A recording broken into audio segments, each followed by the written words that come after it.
Hello, hello, hello. Good afternoon. Good afternoon. I'm pretty excited because wow, there's a whole bunch of people that showed up pretty quick on this one. Uh, Yay, welcome. It's a rainy afternoon in Alberta, but we don't mind. They kept the light low enough for the other camera to work today, so that's pretty cool. I Lex, you just popped up. You're a little bit early, my friend, by about 30 minutes, so you can hang out, and I'll bring you on when it's time.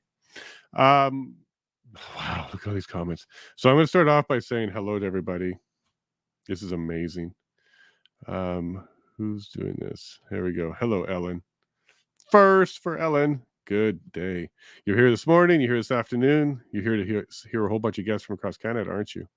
And I got some good news. We get to go all the way to the north today. We got somebody in the Yukon. So I'm pretty excited. Still no luck on BC. The time, I guess, is not working so well. I've reached out to several people. I'll keep working on it. I want to include BC.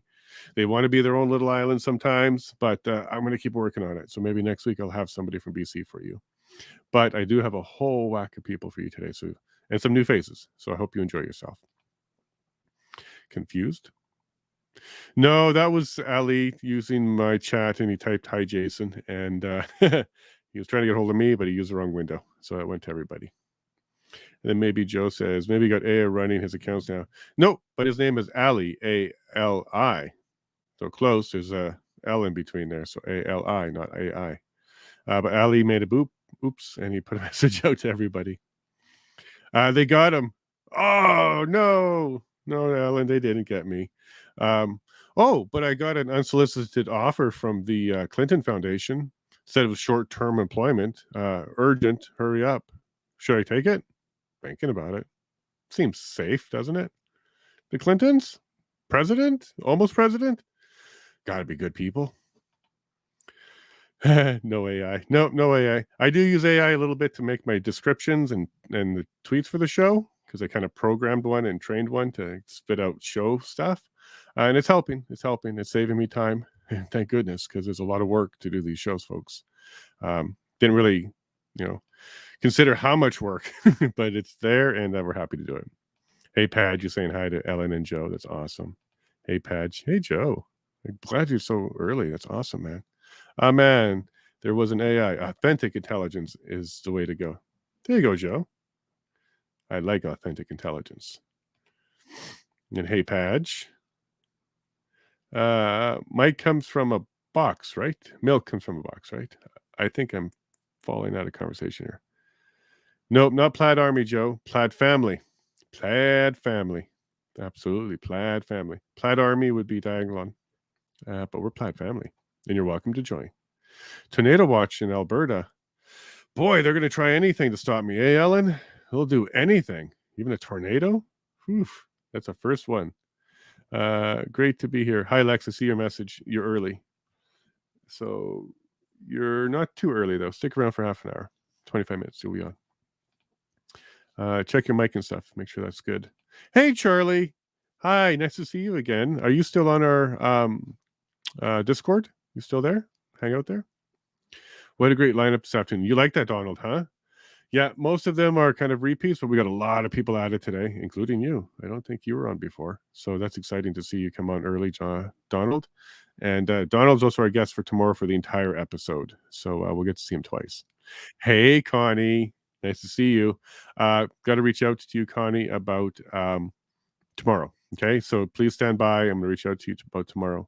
ZaHayNa, you're also quite early, just so you know. You'll be there for at least an hour if you're going to hang out there. If not, come back in 1 hour and it'll be your time, bud. Thunderstorm for us. Yep, but the Starlink is holding strong. It's holding strong. Ooh, hello, Chris. There's a new name. Chris Topper. Topper? Nice to meet you, bud. Hey, guys. Rarely, but occasionally. For the Discord. Okay. Maybe I'll catch you on there the next time I'm there too.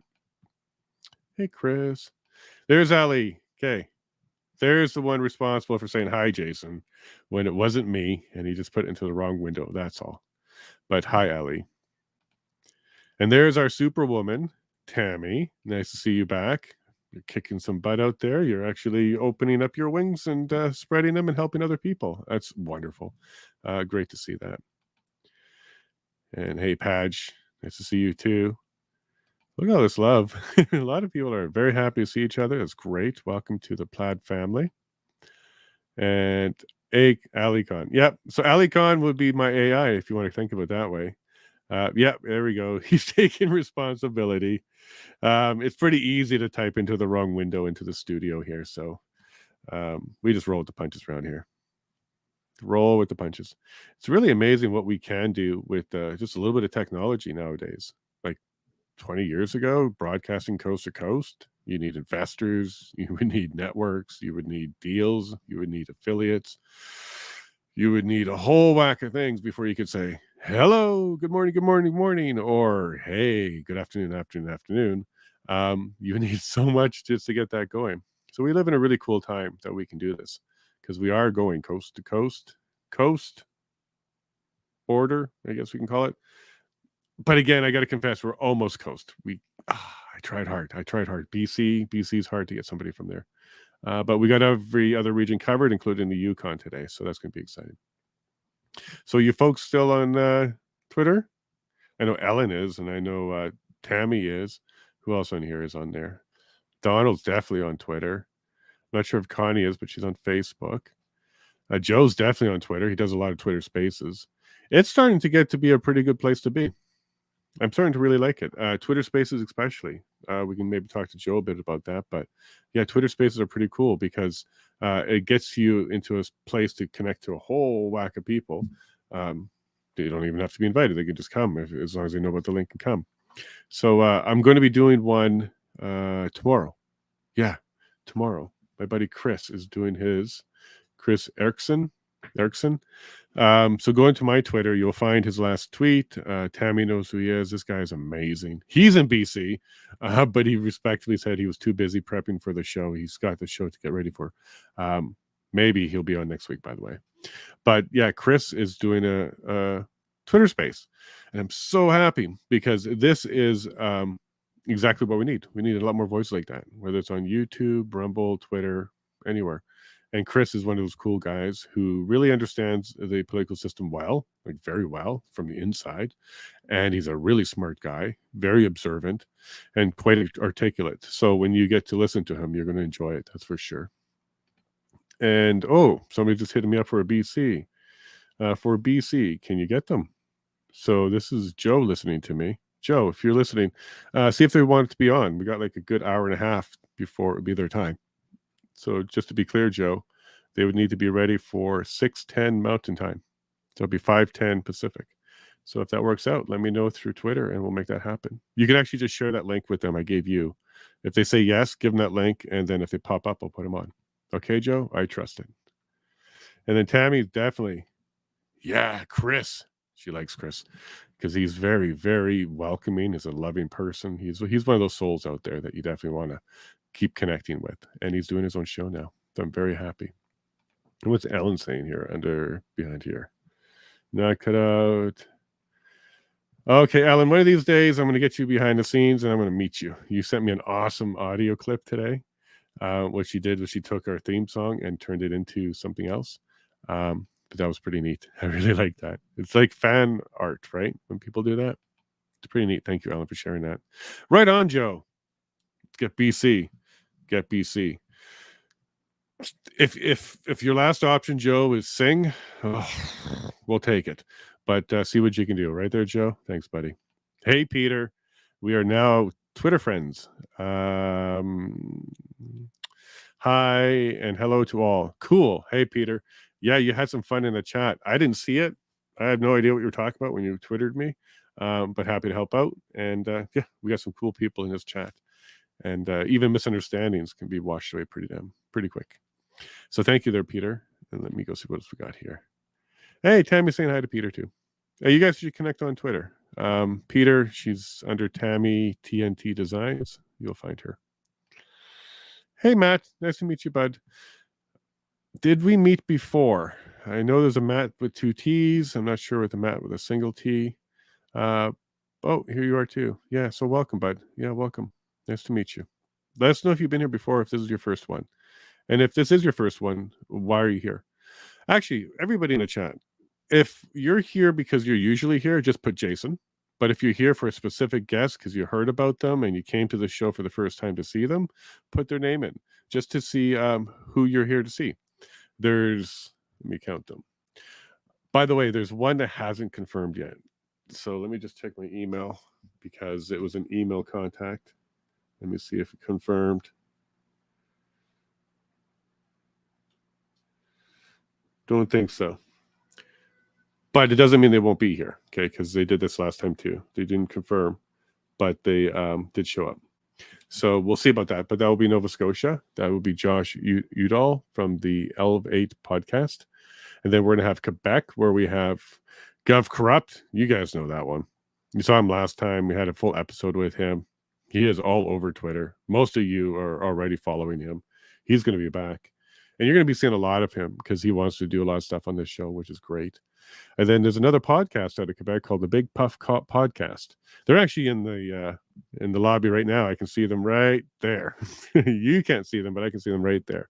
So Big Puff, because you're early, if Josh doesn't show up soon, because he's already a little bit late, I'm just going to go straight to you because we may as well get started because you're there. But we'll give him a couple more minutes. And then for Ontario, we got Chelsea Hillier, so Randy's daughter. Okay, she is here. She already did a mic check, so she's coming. Donald Best as well. He's here. He checked as well. In Manitoba, we got ZaHayNa again. And maybe a special guest that's currently in Manitoba, possibly buying a house there soon, but he's going to see if he gets a job first. Maybe we'll get that one. Maybe, Ellie, you're getting too excited too soon. Maybe. If you can put the dots together, you might know who that is. But yeah, he's trying to get a job in Manitoba. Might be house hunting June 20th. But we'll see if that happens. I didn't get a response from them, but sometimes they have a little window. So we'll see what happens. And in Saskatchewan, we've got Zach Schmidt and Mark Friesen, the Patriot Grizzly. Both of them I've had interviews with, so you can actually catch both of their episodes. It's pretty cool. And then Alberta, we're going to have Joe Rampart. No Andy Lee today. She had other things to do today, but she'd probably be here next week. But we also have Rob Anders. Again, another guest that we just had on, both of them actually. So we'll be able to hear from them. Again, Rob is down in Calgary, so we'll get Alberta completely covered. BC, Joe's trying to scramble somebody together, but right now I got to be determined. And then after that, we go up to Yukon to go see Don TJ90. So really, really cool Twitter account. I'm not really sure who the people are behind it. I know there's at least 2 people behind it. So I'll be very interested in seeing what they have to say and explain it a bit to us. And I know that they're off-grid and I believe solar as well. So the reception may not be all that great, but we'll definitely get to hear from them. All right, Lex. Well, if you're there, buddy, get ready because I think I'm about to pull you on because I don't see Josh in the lobby. And we may as well get started a little bit early with you because we have that time. Let me see if you're here. Hello, Lex. Hello, Jason. Can you hear me? I can hear you. That's an awesome microphone. Right on. Yeah. So we're pulling you in early. You showed up early and the guest is not there yet. So it's all yours. Hello. This is the first time of us speaking, Lex. Is that right? That's right. We just met recently on Twitter, I believe. So I'm super stoked to be here. And hello to everybody who's listening and who's in the chat as well. Awesome. And let me get your Twitter handle. Go ahead and introduce yourself because we're a little bit early for you, but go ahead and introduce yourself. Normally you're the Quebec one, but we're kind of doing the East right now. Sure. My name is Lex. And I am one half of the Big Puff podcast. My co-host, whose name is Beach, is unable to attend tonight, so I'm doing work for both of us. And on Twitter, I believe our handle is Big Puff Podcast, and we're on Instagram as well with the same handle. Excellent. What I'm going to do is I'm going to put that handle into your name on the screen right now. There you go, bud. Perfect. Just like that. That's the magic of TV, right? Lovely. Yeah, so I don't hear much of an accent. There's a small one there. So are you English first, or are you just really good with English? I'm an Anglophone, but I speak French quite a bit as well. You know, my dad is Francophone and my mom is Anglophone. And so I speak primarily English, but my girlfriend is Francophone and our daughter is perfectly bilingual. That's awesome. Very good. So did she go to school as French first or English first? My daughter, French first. Okay, cool. So very good. So that's going to Yeah. open up some doors for her. Do you have some? Well, how old is she now? Oh, she's still young. She's 6. So she's in kindergarten. Exciting time. She's loving school. Cool. Now you're in Quebec, so let's go ahead and let everybody know a bit about your podcast, and then we'll get Hmm. into a bit of Quebec politics. Sure. Well, our podcast is almost a year old. I think our 1 year anniversary is going to be coming up at the end of July. We try and record once a week. I think we've only missed a recording maybe 3 times since last July, so we're pretty consistent.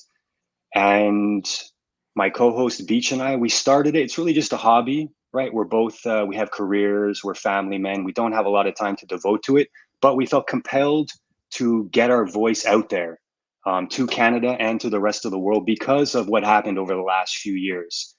Right. Our philosophy for the show really is to kind of like celebrate the art of conversation, something that they've been trying to take away from us over the past few years.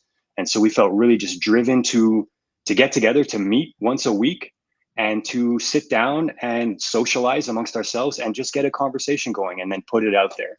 And we've gotten great responses from people.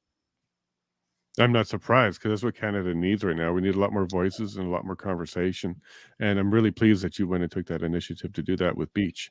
That's pretty exciting.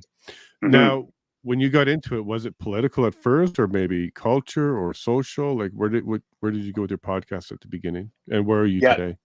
yeah, that's a good question. We're a bit all over the place from one week to the next. You know, when you sign up, when you create a podcast, they try and like ask you to pick a category, right? Do you want to be in comedy? Do you want to be in politics?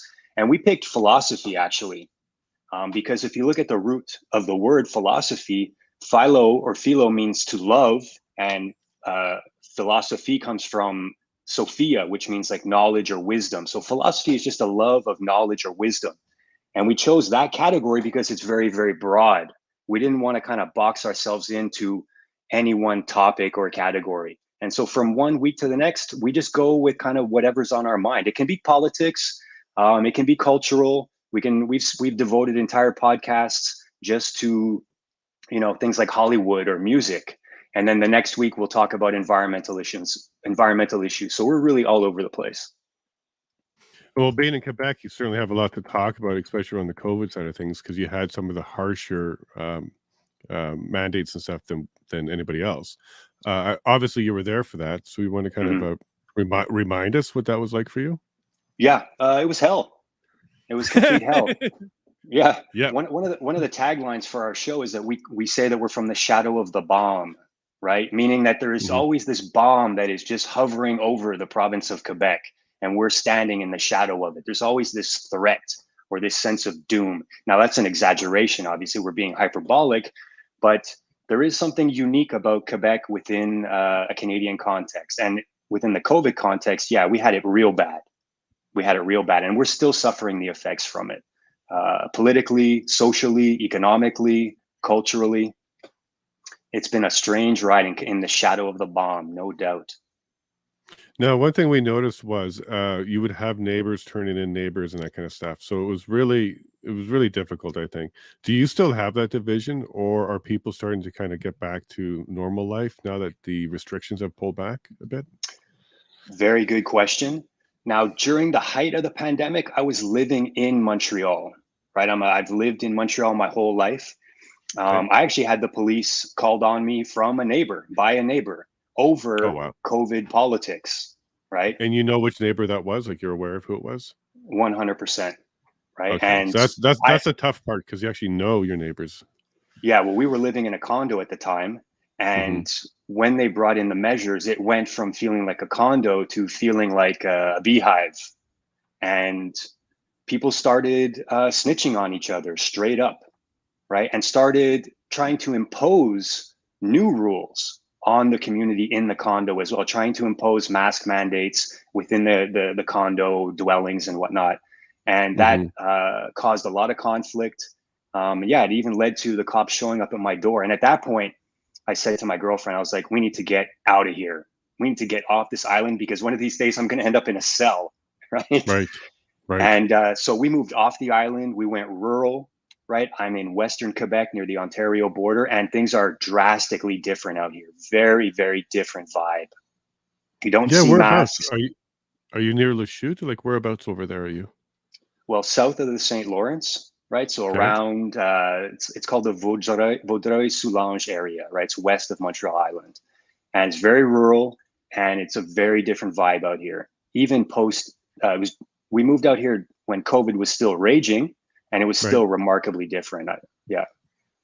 So things Yeah. are starting to settle down, but I also get a sense that, at least within Quebec, nobody wants to talk about it anymore. Even the people who were hardcore, what I call compliance theorists, right? People who loved the measures, who loved complying with the measures, and who loved trying to get other people to comply, either Right. through calling the cops on them or giving dirty looks or name calling or any of the above. There are far more compliance theorists on the island of Montreal, I find, than in the outskirts, in the rural areas. And why do you think that is the case? Why do you think they're so compliant there?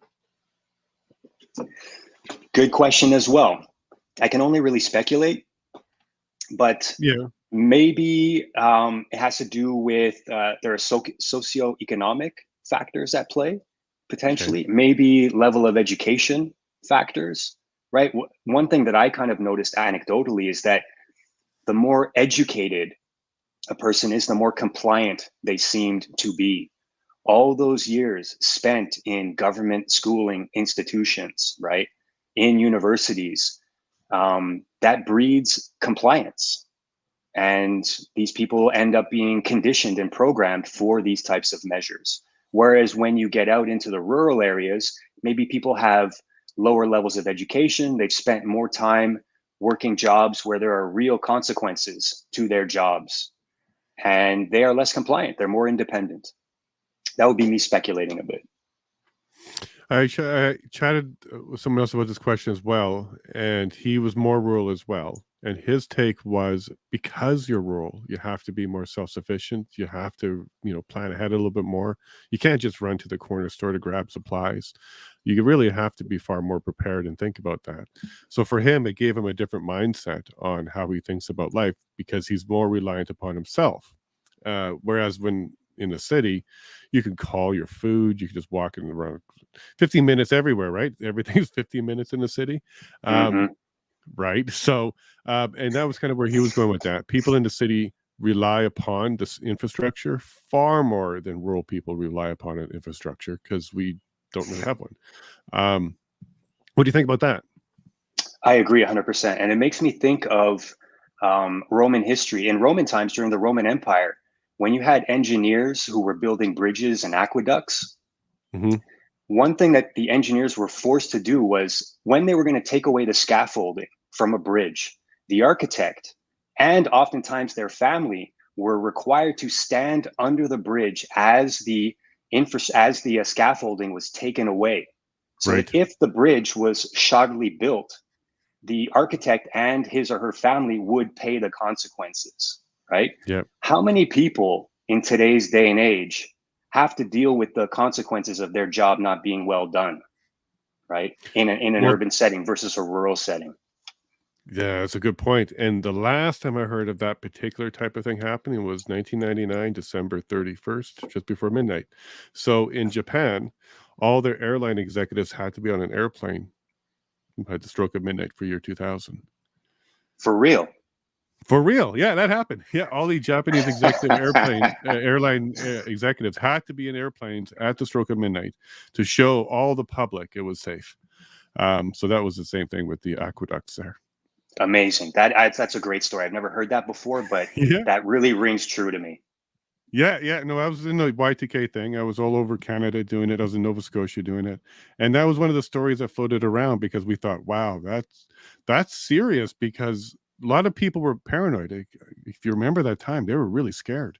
Mm-hmm. Everything was going to be bad. But to show face and to make confidence with the public, yeah, the Japanese airline executives had to be in the airplane. I thought that was brilliant. Nothing happened, of course, but I thought that was brilliant. Absolutely. Great story. Yeah. So let's get into a little bit more about now the nowadays politics. So you guys had COVID, a lot of lockdowns. You decided to get off the island, go rural. Turns out you were only 40 minutes away from me, by the way. According to my wife, we were almost neighbors before I moved to Alberta. Okay. But now that you're there and things are kind of a little bit calmer, how is things starting to settle? And what do you think the trend is? Are they going to go back to lockdowns? Are they going to start doing masks again? What's the tone and what's the temperature in Quebec now? Right. I think that most people have moved on from COVID. And I think that if the powers that be tried to scare the population with another virus or pandemic, that it would fall flat. At least that's me hoping that's the case. But I think that they have no interest in doing that anyway for the moment. I think what they're focused on is climate change. And I think that people have been well conditioned and well programmed to respond to climate change scare stories, right? And we are, pardon the pun, right? But one of the stories that is raging right now, or at least it should be, are the forest fires in Quebec. Right. And I went onto the provincial website today where they track all the forest fires. And according to the Quebec government, today, June 14th, there are 110 active forest fires, 37 are out of control, and 34 are priority fires, whatever that means, right? But they are pushing this climate change, and I think they're using forest fires to do it. Yeah, so when we heard from Josh last week for Nova Scotia, same story there. Different numbers, but same stories there. Wildfires as well. Of course, you know about Alberta having it. BC are still on fire. I think Ontario still having some trouble. Not sure about Manitoba and Saskatchewan anymore, but boy, did we ever have a really large season. I was picking up a hint there that maybe you think some of it's artificial, or is that some of the word on the ground? Are people starting to wonder where did this come from? Because we didn't have a lot of lightning storms, so where did it come from? Right. See, now I have not heard any chatter like that, but I'm definitely saying it. I have said it on our podcast, and I've been saying it to people just in casual conversation, just to kind of like provoke a reaction and see how what people say, right? Because after what they pulled during the scamdemic, I wouldn't be surprised if these are arson forest fires. I would not be surprised at all. They have the capability to do it. They have the weather modification technologies to do it. This is not controversial. Yeah. It's just whether they have the gall to do it. Oh, they certainly have the gall. You know they're willing to do whatever they can to get that climate change thing move forward. I have an easier answer for you, though, because I've kind of talked about it a little bit as well. California, about 5 years ago, had a really bad season.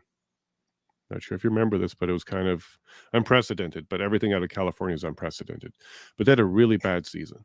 I remember. It came out, it came out after that. That was forest management was the cause of their season. So poor forest management. They pulled back the funding on the forest management. Didn't go in there and clear things out. Didn't go in there and start controlled burns. Didn't go in there and do any of that. They did that for too long. Then they had a dry winter.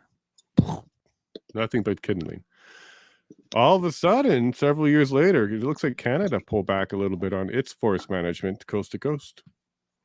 So did we learn from California, and did we create a situation where one dry winter is all we needed and then assist it? I don't know.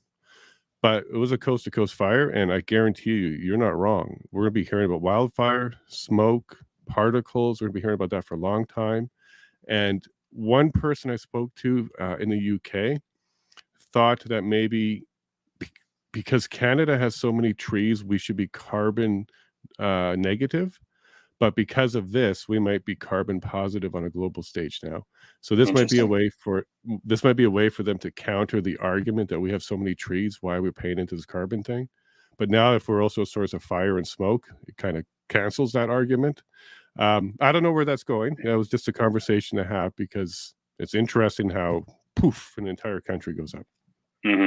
Well, I'm certainly no expert on forest management and forest fires or anything of the like, but I will point to a fellow Quebecer. His name is Dan Fournier, and he is a freelance investigative journalist, and he has a Substack called Dan Fournier's Inconvenient Truths.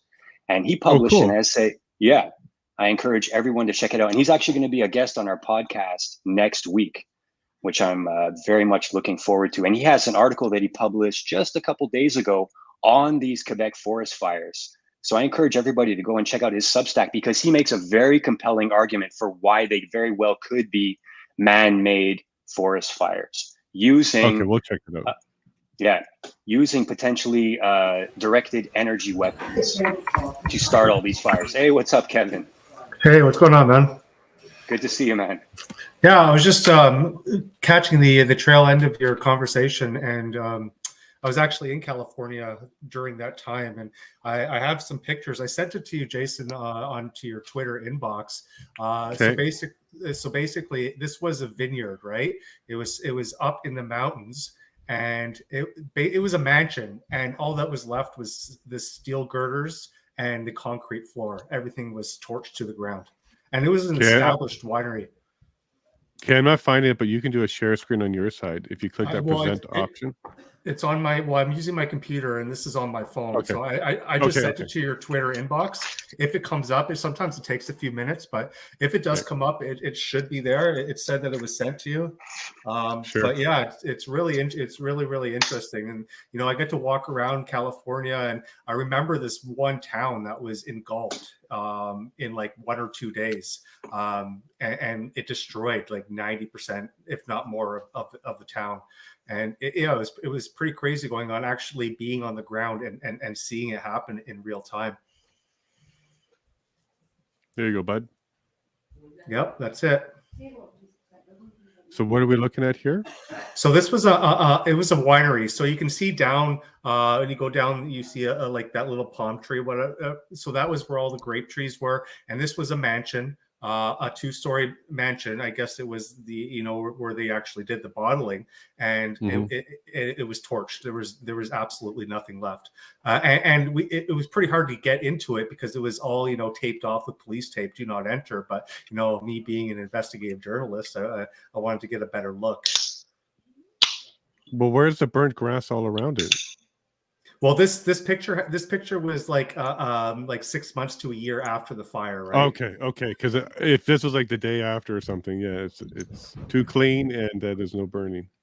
Yeah, no, So there's no burning. This was after the fire, but like I was in California as they were happening, and then one day I just managed to wanted to take a drive up into the mountains, and then I saw this. So my buddies and I, we stopped and we took some pictures and just to keep some memories as to what happened. And that wasn't just it was localized, right? It was all across, and there were still little fires burning as we were driving up the mountain. So it was definitely an interesting experience. So that was California, just to be clear, because I didn't catch that part. Yeah, it's California. Okay. The bay that you're looking down into, I forget the name of the city. But yeah, it was California, right? Like Southern California. Okay, and Lex as well, and everybody knows Kevin now. And what I'd like to kind of get into now is maybe a little bit of debate about some more Quebec politics. Now, you guys are on the same side of the spectrum, I assume here, right? I don't pick a side, to be honest. I reject all political categories, and I think Kevin does too. So that would be the same side then. the no side. Yeah. So you're out rural, and so is Kevin. But Kevin, you're closer to Quebec than Montreal? Yeah, I'm like an hour and 20 minutes east of Montreal. It's called the Eastern Townships, and it's the dairy capital of Canada, right? So it's where all the dairy farmers are, and it's where really the influence of Quebec politics, and you can even say that it drives politics for the nation, right? Like the cartel that comes from this part of the country is extremely powerful. Okay, and you mentioned dairy. That's something that came up on Twitter not too long ago because people were upset about U.S. milk coming into dairy, and Max was talking about that subject. Do you know anything about that? What they're talking about? Yeah, it's supply management, right? So like in the 70s, Trudeau introduced supply management. So basically what it does is it artificially drives up the price of dairy, dairy, butter, poultry, to 300%, making, other countries' dairy too expensive. So it basically forces people into staying with the Canadian dairy, and it's protected around with these tariffs. And with the farmers, what they have to do is they have to purchase quotas, right? So it's like a license. You have to buy it from the government, and they're extremely expensive. So if you take a look at, the amount of dairy farms that there were in the 70s and compare it to today, 80% of the dairy farmers, especially the small and medium-sized farmer, has been wiped out, and all that's left is your big farming conglomerates. And now these little farmers, because the cost of this quota is so expensive that they can't even have a farm right now. All they're doing is leasing their land to bigger farms, so they can produce dairy on their land. So in the United States, they don't really have. It's kind of a different approach. So in Canada, it charges everybody equally, right? So it really hurts the low income and the middle income earner the most, is because the tariff or the tax that we pay is actually at the grocery store, right? So prices are artificially inflated. And that adds, there's been studies on it saying that can add $1,000, $1,200 a year to the average grocery bill for a medium family, and that was before 2020, right? So it's probably much higher now, especially since the sharp increase in dairy that we've seen. So you can say it probably easily adds $1,500 to $2,000 a year to the average Canadian household budget, which is a lot. Yeah, it's a lot. Lex, you saw the same thing. 100%. And I like that Kevin used the word cartel, because that's exactly what it is. Right? These are gangsters, organized crime. And we have a comment here that they're connected to the CPC. Do you guys know anything about that? You can talk on that. Well, we all seen the video that Andrew Scheer is up there. He's sipping on his dairy, right? I'm sure that's what they're referring to. Everybody knows that clip, and everybody knows that PPC, Max Bernier, was against the dairy cartel. He wanted to eliminate it. And the problem is that this cartel is actually protected by, like everything is protected by in Canada, a massive amount of government propaganda, right? So they're saying that, oh no, we can't allow U.S. dairy into Canada because of all the BPH and all the hormones, but I'm asking myself, how do we know that that's not in our dairy also, right? Sure, right. All these rules and regulations, but look how efficient government is at enforcing anything. They're not. But even if we do take them at face value and say that, okay, our milk, our dairy is hormone free, what they're trying to tell the consumer is that they're not smart enough, that they're not able to make their own decision and buy what they feel is best for them, and the government is forcing them onto something else. So it's an insult to the consumer, saying you're not smart enough. You don't know that you shouldn't be buying this. We're just going to basically, outlaw it, not like directly, but indirectly through, high taxes. And that's what they did. But in reality, if we do allow competition, because, I'm a pretty big fan of competition. I think it's the best and only way to regulate a market is with, free market competition. If we opened it up and we actually allowed, dairy to come in from another country, then we would be able to compete, and our prices would come down. And then sure, you can buy like your cheap hormone laced milk, right? But like you can go to you can go to an auto shop, right, or like to a dealership, and you can buy like a Hyundai, or you can buy like a Mercedes or a Rolls Royce. So there's so many options along that spectrum that you can, and then the consumer ultimately ends up choosing what is best for them. So it's no different than with any product. You provide them with options, let the consumer choose. But we know that government, they hate competition, they're fearful of it. So the only thing they can do is regulate it, tax it, or outright ban it. You're not wrong on that, and the government definitely regulates a whole bunch of that. Lex, when I was in Ontario, we had a neighbor who was in dairy, and approached him and said, "Hey, can we buy some milk off you?" And he looked at me like I had a kilo of cocaine and I was wearing a wire, because he was very scared of that question and very careful of how he answered that question to me. How is it that the farmers themselves are so scared of even their neighbors when it comes to a product like milk? Yeah, that's a great question. And they shouldn't be, because we should be moving in that direction where your dairy farmer, your cattle farmer, and you buy directly from them.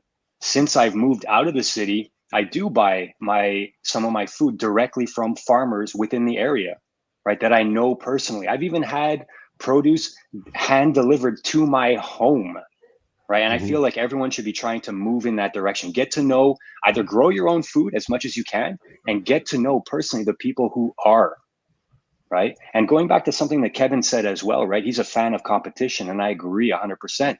I wish we had some competition in the political arena, because I feel it's more theater than anything else. Yeah, well, Quebec has a very interesting system. It's a little bit different than the rest of Canada. Kevin, you mind going into that? Like, what is a little bit different about Quebec's provincial politics versus the rest of Canada? I'm sure Lex will be able to give a better detail about that, because he's lived in Quebec longer than I have. Even though I was born here, like I've only been here for like 2 or 3 years, right? Like I know the inner workings, but I would like to give him a shot. But one thing I wanted to say before I toss over the mic, when he said the competition in the political realm, and that's something that I agree with 100%, and that's why I feel that a party like the PPC came to fruition, right? So in any free market, if there is a demand and there is no supply, something will move in to fill that demand. And that's the way that I see what the PPC did. They saw a demand because the entire spectrum has been, shifting to the left. So they moved in and they filled that demand by supplying the PPC party. And but in terms of the Quebec inner workings, I'm sure that Lex could do a better job at describing that. Well, there you go, Lexi. Pass it right to you. It's all yours, bud. Hot potato time. My man. Well, I'm in my mid 40s, and I have voted less than 5 times in my life, I would say. I have been disinterested for the entirety of my adult life. At key moments, I have voted. I remember the first time I voted was in the referendum. That was in 95 or 96, I forget. Right. And then most recently, I voted in the provincial election. I voted for Eric Duhaime of the Conservative Party. And every time I have voted, those 3 or 4 times that I have voted, I walked away feeling like I got conned, like I got tricked. I do not believe in electoral politics. I think it's theater. And I think that elections are rigged. I certainly feel the last provincial election was rigged. People in Quebec hate Legault.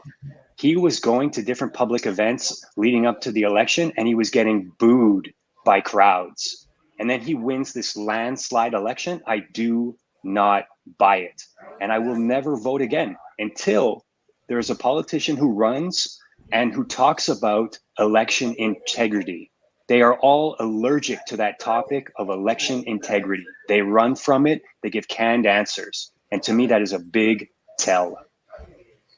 Well, that's interesting to me, because we don't get any of that kind of news out here. I had no idea that you guys suspected your election might have been rigged in any way, shape, or form. Because, of course, the CBC and CTV and Globals of the world are really this correctly. So I'm actually surprised to hear that. So thank you for sharing that. Now, are there any calls for recounts in any particular ridings? Are there anything going on from the public side? It's not a topic of discussion at all. If you mention that in small talk with people, they'll look at you like you have 2 heads. Right. You may as well have a kilo of cocaine for them too, then, because they don't trust you. What I don't understand about this whole situation, right? Like Quebec had some of the most draconian lockdowns in all of Canada. Some could even say North America, with its curfews and banning people from stores that are larger than a few thousand square feet. And people would be getting ticketed for walking their dog, and then Legault wins an election in 15 minutes with a super majority. Like it just doesn't make sense to me, right? The way I see it is the people that he ultimately serves, right? You know, the corporate, the banking elite, they were really happy with the results that he got from Quebec. They were really happy with what he did, and you know that was ultimately like torturing society or torturing Quebec as much as possible. So they gave him another shot at the wheel, right? Because once you really find one of these people, because you put a lot of money into trying to find somebody that is going to serve your best interest, right? Like obviously their best interest is not our best interest, right? Their best interest is something completely different, something that we're against. But once they really find this, they try to have them stay around for a while because it serves their interest. That's why, you know, Trudeau's been around for a decade. And that's why, you know, Jason Kenney got the boot. Yep. I guess they weren't happy with him. They replaced him with Danielle Smith, and we're going to see what happens there. And you know what happened with Doug Ford, right? You know, he was like, you know, fake right, go left. Like I thought I was watching, you know, Scottie Pippen at one of the NBA basketball games. Like this guy completely turned around and went hard left as soon as, and this was even before COVID, right? Like this was when his first election, when he won, maybe a year after that. And then I started hearing, you know, liberals were saying, oh, you know, he's not too bad. And that was the first warning sign for me, right? When they start to agree with him, I'm like, all right, red flags. This guy's not good. He's gone left. And Lex, this one's for you because you're the one that's been in Quebec for a little bit longer. Out here, we see Quebec on the federal political level as a very stubborn and confident to go and fight for what they want. So they got the most sovereignty in the other province. They're very strong in that front. So from a province to the federal government, there's strength for Quebec. But it sounds like from the people to the provincial government, not so much.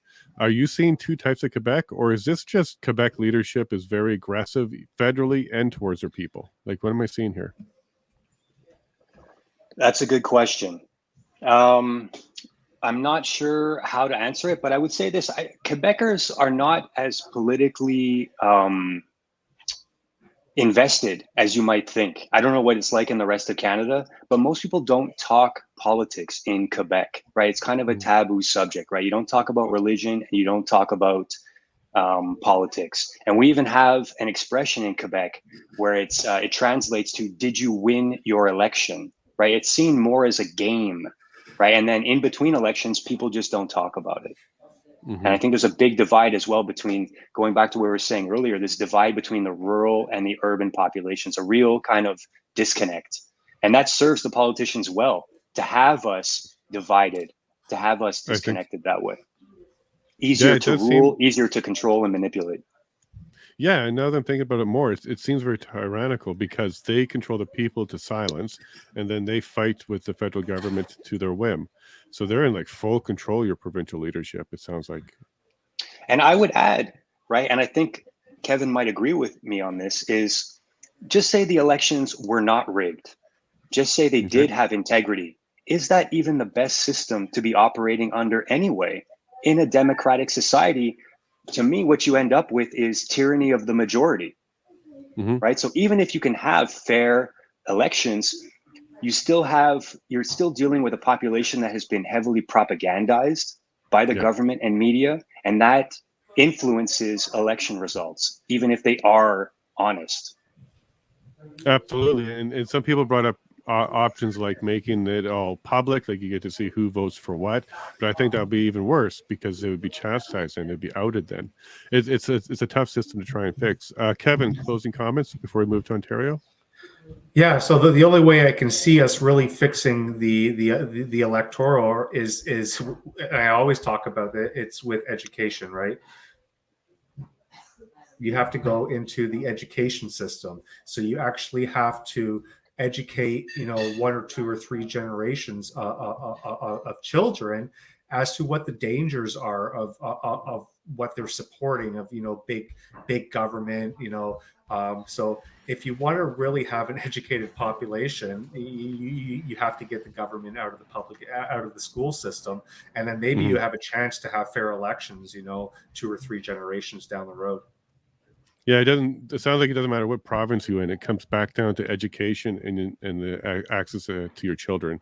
Well, thank you so much, Lex. It was really nice to meet you, and thanks for having a little extended time with me and being early. We didn't get our East Coast, but we got you instead. And Kevin, thanks a bunch. This 20 minutes goes by too quick, don't you think? Yeah, I'm gonna stay in the background because Chelsea's coming on, and I would like to hear what she has to say. So can't get my 2 cents in, but I'll listen from the background. Well, Jason, yes, go ahead, Lex. Sorry to cut you off there, Jason. Thank you very much for having me on.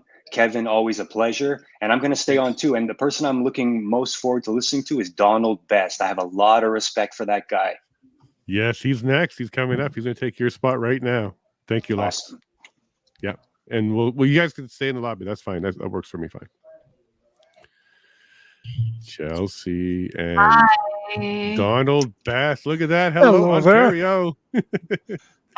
Well, hello. So 2 new faces on the show for the Coast to Coast. Donald, you weren't on last week, and Chelsea, I kind of just met you in the last few days. So thank you both so much for making it. Can I? Absolutely. I'm just going to run quickly and let you introduce yourself to everybody, because some of us know you, but I think some of us don't know you yet. Chelsea, go ahead.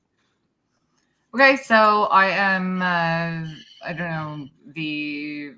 I've had the misfortune or the fortune in my life to be the either famous or infamous daughter of former Ontario Conservative MPP and then Independent MPP Randy Hillier. I ran a federal campaign for the PPC in 2021. My campaign was the 3rd most successful in the country, and thank you. And I also worked with my dad extensively on No More Lockdowns and developing that entire platform and that community. And aside from that, I am a mom. I have 2 boys, and I spend most of my time being a mother. And I'm like the AOC of right-wing politics. I am a waitress and bartender. That's pretty cool. For 20 years. So there you go. Okay, and then we'll move to but I'll get back to that because, of course, there's a lot of AOC stuff we can talk about. But you're not like her, right? You're not for Green New Deal. You're not pushing some crazy stuff, are you? No. I like to make money, and I like to make cash. Specifically, I have done other things in my life other than just be a server and bartender, but that has been a common thread through, my entire adult life. And no, I'm not actually anything like AOC. It's just sort of a no, joke. it's a comparison. Sure. Well, bartending and drama school teachers; those are 2 really fast tracks to leadership, right? That's right. Yeah. Well, but you know what? The great thing about being a server and a bartender is that you learn how to talk to all kinds of people, That's true. And you learn how to relate to all kinds of people. And I always say, you have at least one thing in common with every single person that you meet. And if you can find that one thing, then you can build a relationship on it. And that is something that is missing from our society today, without a doubt. I would agree with you. And you're also probably pretty good at mixing drinks for certain problems. So if it's one of these problems, something a little stiffer, I have a drink for every problem. So. There you go. That could be a show right there. What's your problem? Here's the drink. And Donald, you have a bit of a history too. I am. Go ahead, bud. I'm totally infamous. Yes, totally infamous. I spent some 35 years in public and private policing and the intelligence community. And now I am an anti-corruption advocate. At least that's what some people say about me. I had a little stumble upon the way. I was convicted of contempt of court. I'm totally vindicated now. All the evidence was false, fabricated. But before I was vindicated, I spent 63 days in prison, every day in solitary confinement. So I've seen both sides, but never mind all that. I have a new grandchild just yesterday. Yes. Yay. There everybody. We go. Yes. Oh, yes. And right on schedule. Very punctual. Have to congratulate him. Did So you there we are. register anywhere for that? Because there's some places that if the baby's born on their due date, it's a free registry. Did you do that? No, we didn't do anything like that. But Well, the joy is he's here. Is everybody's it a he? happy and healthy. Yes. Did they assign the gender at birth for the baby? They're going to wait for the kindergarten teacher to do that. Right, as we should. Yes. Chelsea like that. Yes. Yeah, I mean, yes. who knows until the kindergarten teacher gets a hold of them. Well, I hear that they're going to start bringing them to the nurseries now to figure it out for them at that point. So they'll have the conversation then. Sure. Sorry, we caught little Johnny playing with a doll. Off with his private parts. That's right. Circumcision or female? What do you want to do here? There we go. Yeah. So, it might get to that way. That's a little sad, but well, you know what? I say that with a smile. But I think you read my series on a very regretful transsexual man who was seduced at age 14 by the trans industrial complex. Mm-hmm. At 18, he jumped in and he did it. He woke up. You can read the article on my donaldbest.ca website.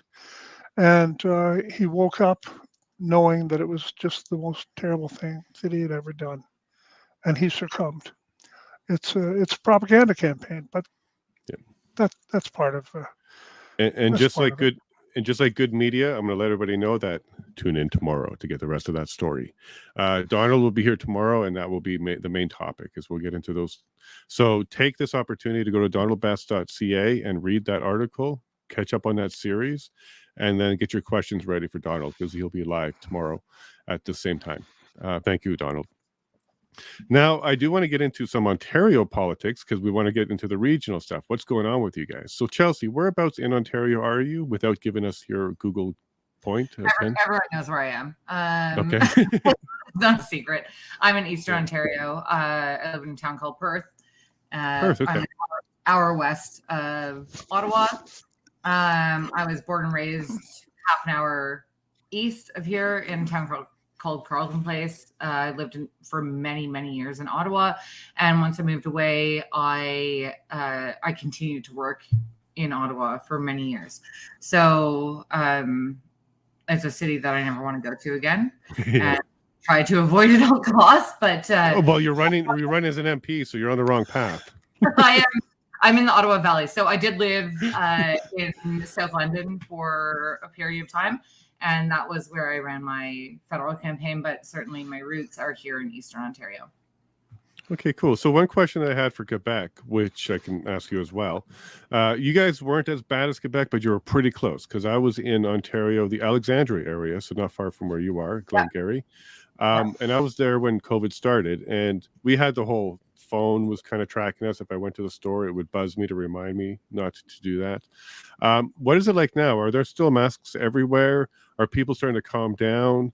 And are people expecting it to come back? Like, what's the general tone around you when it comes to mandates and masking? We were, I would say that we were kind of like an epicenter of COVID hysteria. Perth is a very, so we're in Lanark County. Lanark County, for the most part, is a very poor, very, very blue collar county. We're one of the poorest counties in all of Ontario. We also have the horrible distinction of having the highest suicide rate in Ontario outside of reserves. Oh, sorry. However, Perth, where I live, is quite wealthy. So almost all of the wealth in this county is centralized in the town that I live in, and it's a town of 6,000 people. And it's a very strange sort of place to live. We are a retirement town. We have been voted many times the most beautiful town in Ontario. Perth is very much focused on the facade, on the image that we project to the world. So we have a ton of problems with drugs and suicide and all of that stuff. But no one talks about it. Instead we just talk about how beautiful the town is. And because there is so much wealth centralized here in this town, we certainly don't pay much heed to the people who are suffering. Mm-hmm. So when COVID hit, there was a desire of what I call the upper crust of Perth, to maintain whatever facade we've always had. And that facade was to go along with what the government said. Mm-hmm. And we saw that go for 3 years straight. Myself, my parents, my brothers, we were all banned from a multitude of stores in town. We weren't allowed in because we wouldn't wear a mask. And these are stores that are owned by people that we know, that we've known for years, that we've worked with and that we've worked for, and all of that stuff. So certainly at this point, well, last week when the world-ending forest fires were happening, the masks came back in force, but they went away pretty quickly. So we're we go with the wind, in this. And so right now you really don't see any masks. But I would say we were one of the last strongholds for masking in Ontario. It went on way longer than it should have. And there's a lot of, I sort of tried to cover some of the reasons why, but it's a very deep problem in this town, and most of it is image and facade. Okay, so superficial reasoning, not really medical or even political, just superficial. Exactly. Yep. Just trying to maintain image. Okay, and then Donald, let everybody know whereabouts you are without your Google pin. And same question: are there still a lot of masks around? Are people still scared? Sure. When in Canada, I spend most of my time between Barrie and up north around Cochrane. But as you know, I do spend sometimes 6 months a year in Asia, working over there. So, and family also. So we find that we're seeing the vestiges of, I don't know what to call them. What do you call a person who now drives in their car all alone wearing a mask? Yeah, and we've seen these. We see them everywhere. And you'll see, it almost seems to be an identity thing, and it's a virtue signaling. We know that during the times that the lockdown was there and masks were there, it was all virtue signaling. It really was. And you had, I hate to use the phrase, but it's just so appropriate, little Hitlers standing in front of the dollar store, making sure that, you stayed 6 feet apart and wore your mask. And it was just this psychosis that was promoted by the government. And we can see that now as we look back. But at the time, you wondered, am I the only sane people, these few people, who see things the way that I see? And that's what we saw in Ontario. Now, one thing that I looked at was police officers. And, for me, to see the performance of police officers all across Canada was tremendously disturbing during that COVID period. We had police officers, 220 pounds, armed, big hulking guys, arresting pregnant women for watching hockey while unvaccinated, arresting pregnant women while walking down the street in Quebec City without a mask. Right, we saw that was terrible, and there are all sorts of them. And you don't handcuff a pregnant woman behind her back. The only reason you'd put handcuffs on a pregnant woman is if she's absolutely violent. This is the standard. Right. But somehow the police just found their inner tyrants. And for me, and I think for a lot of people, that plus the fact that they seem to throw rule of law out the window. During the middle of COVID, we had the chief of police for Toronto kneeling with the Black Lives Matter protest, which was illegal. They didn't have a permit and they were violating all sorts of COVID rules. And he knelt with them. And that broke the law. He didn't enforce the law. But let a barbecue sandwich place in Etobicoke serve customers, and they sent in the mounted unit. Yep. Let people tear down statues, in the middle of these protests, and tear down statues, and the police just stood by and did nothing. So it was that inconsistency, that lack of rule of law, that for me and many other people who realize what justice is all about, totally destroyed our faith in the justice system, the police, the courts, because the courts are on board. That's it. That's what I have to say about Can I jump in on what that? COVID did us. Yeah, please. So first of all, before I forget to say it, it's constantly being reminded to me, and I constantly see it. In Canada, we don't have a justice system; we have a legal system, and I think that's something that people really, really need to keep in mind. We have a legal system; it is a bureaucratic system; it is not about justice, and the process is the punishment. Yes, agreed. In most cases. So then there was something else that I wanted to say. I said that first so I wouldn't forget it. No, but that's a good point. No, the other thing I wanted to say, and this is something that a lot of people don't realize, is that the Ontario Provincial Police actually never instated a vaccine mandate. So while all of the, well, not all of them, but the majority of the municipal police forces instated a vaccine mandate or vaccine policy, right. The OPP didn't.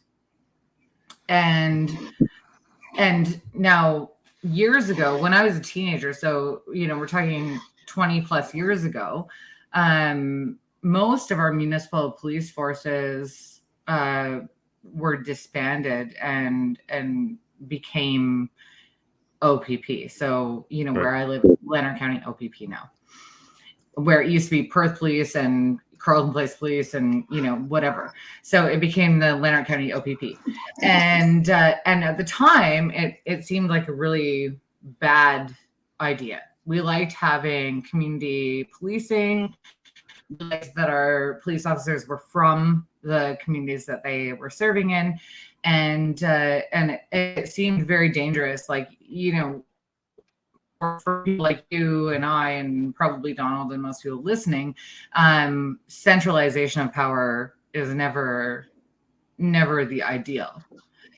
That said, in this case, the OPP did not institute a vaccine mandate, and that made policing in places like Leonard County, for example, more fair in terms of COVID policies, because they weren't subjected to the things that many other people were, and so you didn't see, like, when I was being charged and when my dad was being charged with all of these provincial offenses, we were only ever charged by municipal police forces, I think, except for in one case. Right. We were only charged by municipal police forces. The OPP never actually charged us. Okay, so Chelsea, you make some good points here. So OPP is not doing vaccine, and they're not really interfering with people. Donald, during the POEC, we kind of noticed this too. We had the RCMP, which were a little shady with their testimonies. We had the OPS, Ottawa Police Services, shady. We had the Windsor Police Services, shady. We had the RCMP in Alberta, shady. We had the Parliamentary Police, shady. And then we also had the government itself, shady. But the only one that wasn't really shady was the OPP. They had good reports on Diagolon. They had good reports on the convoy. They had good information when it came to what was really going on. But they got ignored. Are we seeing like this OPP or like the black sheep of this consortium of all the other types of police? What am I seeing here that's wrong? What am I missing here, Donald? And just let me just say something to the next guest. Guys, I'll get you on very soon. ZaHayNa, you're next. Zach, you're 20 minutes early. Kevin and Lex, I'm going to bring you on for a quick moment in a second. It may have been just the luck of the draw of the witnesses' testimony, the witnesses testifying, or the people who were in command during the time of the Emergencies Act. We know that there's a systemic failing in our police and justice system. Canada-wide, there's tolerance by judges, lawyers, police officers for corruption within the system. This is not to say that everybody's corrupt. Most aren't.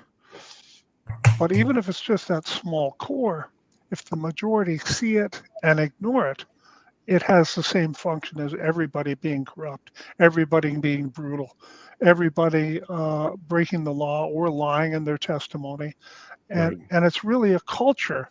And, I won't get going. I could talk for hours. Well, we can keep that for tomorrow. Yeah, you got 2 hours tomorrow, so yeah. The change in policing culture and also in the citizens not knowing what rule of law is. Okay, so what you're saying is it doesn't really matter even if one cog is decent, the entire machine is busted. So even if you have a decent cog, you're still not going to get the... And I like how the way Chelsea put it, we don't have a justice system, we have a legal system, and she's right. There is a difference. Okay, Ontario, we kind of went a little bit over. It's kind of like Ontario to take a little bit more than they should. That's fine. But what I'm going to do is I'm going to bring Kevin Send us that oil revenue. Just send us that oil revenue. Working on it. Working on it. We love those. We're sending it all to Quebec right now. So let me bring Kevin in because he wants to say hi to Chelsea. And let me bring Lex in because he wanted to say hi to Donald. Yeah, Lex, you're dead to me because you're looking forward to seeing Donald. Not me, apparently. So there you go, Lex. Here's Donald. Say hi. Hey, Donald. What's up? And hello, Chelsea. Hey, You're very charming, and I'm going to be looking forward to hearing from you next time as well. I promise. Okay, good. You better mark it in your calendar. He's got you. And then, Kevin, you want to say anything before we go on to Manitoba? You're muted, bud. That's how we like Quebec. So let me help you out here. Here you go. I guess just to touch base on what you guys were talking about with mandates, and just as a final ending for me is St. Augustine said that an unjust law is no law at all. So I have the right to disobey with civil disobedience or with violence, and you best pray that I choose civil disobedience, right? Because if you stop people from protesting peacefully, you're going to get a violent revolution, and that's what this government needs to figure out. I like that point. Very good point. And if anybody wants to stick around for about 30, 40 minutes or so, there may be some more time at the end. I can bring you all back. So whoever's in the lobby at the end, I'll bring you back in. But I do have to move on to Manitoba. Thank you, Chelsea. Maybe in the same time next week. You can keep your calendar open. Yep, sounds great. Yeah, you too, Donald. Take care, buddy. Thank you. Bye. Got a lot of buttons to push here. One more, and there we go. Hey, ZaHayNa. How you doing, buddy? I'm doing good. How are you? I'm good. So rumor has it you were in the studio doing some practicing, maybe working on another song or something. What's going on? This one's my dad's band. We play like 50s, 60s rock. Their drummer retired. He's in his 80s, I think now. So we've been working on. We got a show in August sometime, so we've been practicing. I play drums in that band. Awesome. So do you sing to, like, is that your voice I hear when you're singing? That's you? Yeah, that's all me, except for normally I get a different drummer, oddly enough. In the intro song there, that's Forrest, Donald Williams from Big Wreck. Very cool. But very everything cool. else is me. So when are we going to hear your next song? Are we going to get some sample, or are we going to get something a little bit ahead of time? Where we got? I could send you a preview of it maybe later tonight. I've actually got two in the works right now that I'm working on. Okay, well, what we might do is queue them up for next week, and you can come back and play them for us. What do you think about that? Yeah, that might be. I don't know if they'll be ready by then. So like it takes quite a while to get everything processed and sounding right and all that stuff. But we'll see. Possible. Sure, if you want to do a sample or something, they'll let you know what they think. They love your intro, so Yeah, this is kind of Yeah, I'm happy to hear that. Yeah, I've gotten compliments even at the end of yesterday's video. That's why I connect you on Twitter with that one account. Because Oh, at the that's end why. of the video, Okay. yeah, at the end of the video, they said that's an amazing intro and outro. I'd love to hear it. So that's why I Sweet. connected you to your music. Nice. Well, thank you. Yeah, Oh. no problem. Now to politics and to Manitoba. You guys have an election coming up on Monday, rumor has it, and We you do guys have had on Monday. Yeah. So you have it in Winkler. It's going to be the by-election for Portage Lisgar for Oh, the PPC. yeah. Yeah. So that's a pretty decent little. It's getting some attention. Okay, some people are paying attention, especially if you like or don't like the WEF. Apparently, this is where all the masters are now. They're now in Manitoba, running for office out there. So, are you catching any of the local wind, or are you paying attention to this one at all, or what's the ground saying there for this particular election? I haven't heard a lot one way or the other. Like I said Okay. before, we're a couple hours from Portage, so we don't get a lot. I'm personally a fan of Maxine. I think that he would be a good person to keep the Conservative Party in check because they're not doing a very good job on moral issues right now. They're miserably failing at it, in my opinion. So Okay, it'd be well, let's good get to into that. hear. Yeah, Yeah. let's get into that because it's interesting to find out what a Manitobian would think if Max or something turns from blue to purple. So you Mhm. just said you support him or you kind of like him. If you were to Yeah. vote today, why would he have your vote? Well, he speaks out on the moral issues, like the LGBT. And again, I have to preface it. I have no problem with anybody in that group. It's more with the indoctrination of children and things like that. The gender ideology garbage that's taught in school these days. Mhm. The fact that the CPC has been silent about like Billboard Chris, or I think his name's Josh Alexander. Yes. But yeah, they're completely silent on those issues, and I think they're doing it as a strategy. But how do we know where they stand if they're not going to stand up? Well, he did a big filibuster. He spoke for several hours. Did you catch any of that? And was there any No, I substance in there? didn't. I had heard about that, but I didn't hear anything about the content of it. Did he actually talk about that? No, I didn't catch anything about No. gender. I didn't catch anything about abortion. I didn't catch anything about WEF, and I didn't catch anything about POEC. These were all the things Hmm. I was listening for. If I'm wrong, Right. please somebody correct me. But I didn't catch any of those. I was listening for them. There's a lot about blaming the liberals. There was a lot of back and forth snickering. There was a lot of childish behavior. They're too loud. He's eating, Yeah. like stuff like that. Like whatever. Yeah. But yeah, I didn't catch the details I was looking for.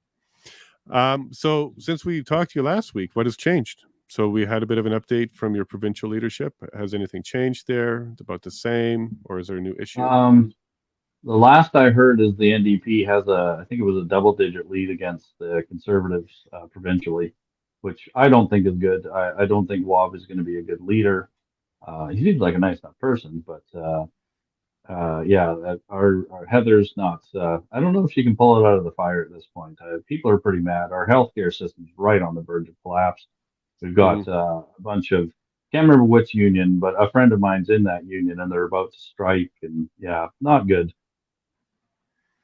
Okay, so what you just said there was NDP on a provincial level are gaining popularity. They've gotten Yeah, two-digit lead on the Conservative Party.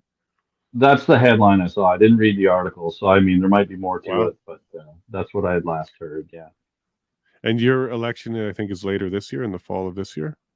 I think it's in the fall. I don't know if we have an official date yet, but it should be this fall. Yeah, I think Prairie hooked us up last time, and she had the date, and it was maybe October or Oh November. yeah, that's Not right. sure. October. Yeah.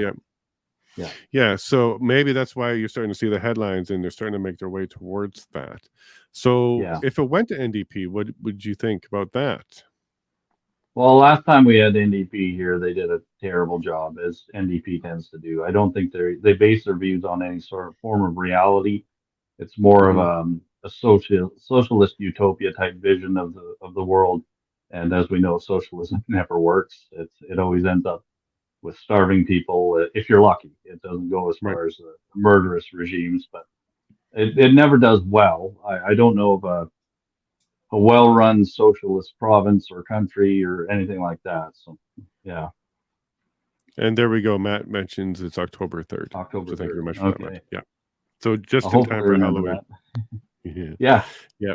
Yeah. And is that support for NDP concentrated in Winnipeg, or is it kind of everywhere? I'd imagine Winnipeg. Like Winnipeg's it's the biggest city. It's over 800,000 people. I think maybe 840, something like that.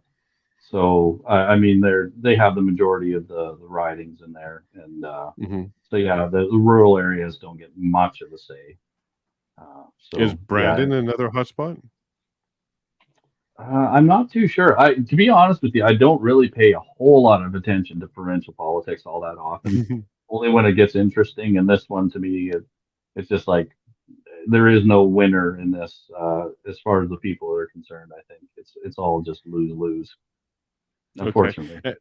No problem. And like I asked the other provinces, are masks still around? Are people still talking about boosters? Are people worried or not worried that a mandate's coming back? Do they want mandates to come back? What's the general feeling on the ground there for that? You do see the very occasional mask wearer. I always find it funny when you see somebody driving with a mask on. Like, what are you protecting yourself from? But Yeah. whatever, each their own. As far as mandates, I've heard no talk about mask or vaccine mandates or anything like that coming back. I think the people would outright reject it now. I think Okay. we're well past, like the fear, the propaganda during COVID was insane. And if you're of a certain age, take precautions, and if you're under that certain age, your chances of dying from it are near zero. Children, for instance, I don't think we've had a single child death in Manitoba from COVID without comorbidity, of course. Right. Well, we had one in Alberta until it was proven that it wasn't. It was other issues. It wasn't COVID as Yeah, well. and yeah, with COVID or from COVID has been an internal debate. Like I don't know how bad Manitoba is, but I remember down in the States hearing that, somebody got hit by a car and they tested positive for COVID and they died. And well, that's a COVID death. Well, no, it's not. No Right. sane person believes that, right? And it was kind of like that too. It was a terminally ill issue, and they still Hmm. called it the first COVID youth death. Pretty Yeah. insane. Okay. Yeah. Now we've spoken to Pastor Adam about the healthcare system in Manitoba and how wonky it was. Do you have experience with the Yeah. healthcare system at all in Manitoba? Not a lot, other than trying to get a doctor's appointment. You're waiting 3-4 weeks sometimes. Although anything I have isn't usually priority, so I would be pushing back the line, which is fine. But Okay. yeah, I've been hearing a lot of rumbling, like it's on the verge of collapse. So there's a shortage, constant shortage. Everyone's overworked. I don't know how many nurses or doctors got fired during COVID for not taking the vax. I know that has been an issue in some places. I'm not sure about Manitoba though. Do you know if they're bringing them back? Has there been an announcement that they're lifting any of those mandates and bringing them back or anything like that? I have not heard one way or the other. I know our local hospital a few weeks ago finally did away with the mask mandate in the hospital, which Okay. I'm sure lifted spirits. How can you not see people's faces for your entire shift? You have to work off of different cues than what you get from people's visual cues. So I think they're pretty happy to be done with that. Okay. And switching gears a little bit to farmers. So Yeah. your neighbors are farmers, I assume?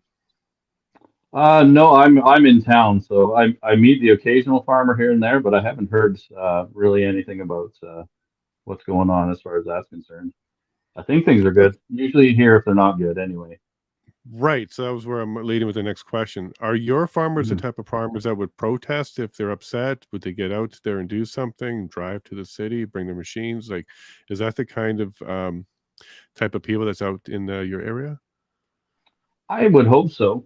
I've never heard any rumblings about anything happening, but I don't know that the government's been pushing anything on us so much. I know I've heard that nitrogen reduction and Right. things like That's where I that, was but I going with haven't this. heard Yeah. much of that in our area as far as how the farmers feel. I'd imagine they're not too happy about that. So, Yeah. So the request for comments closed late last year, and ever since then, nobody's talking about it. Everybody kind of yeah, just went silent on it.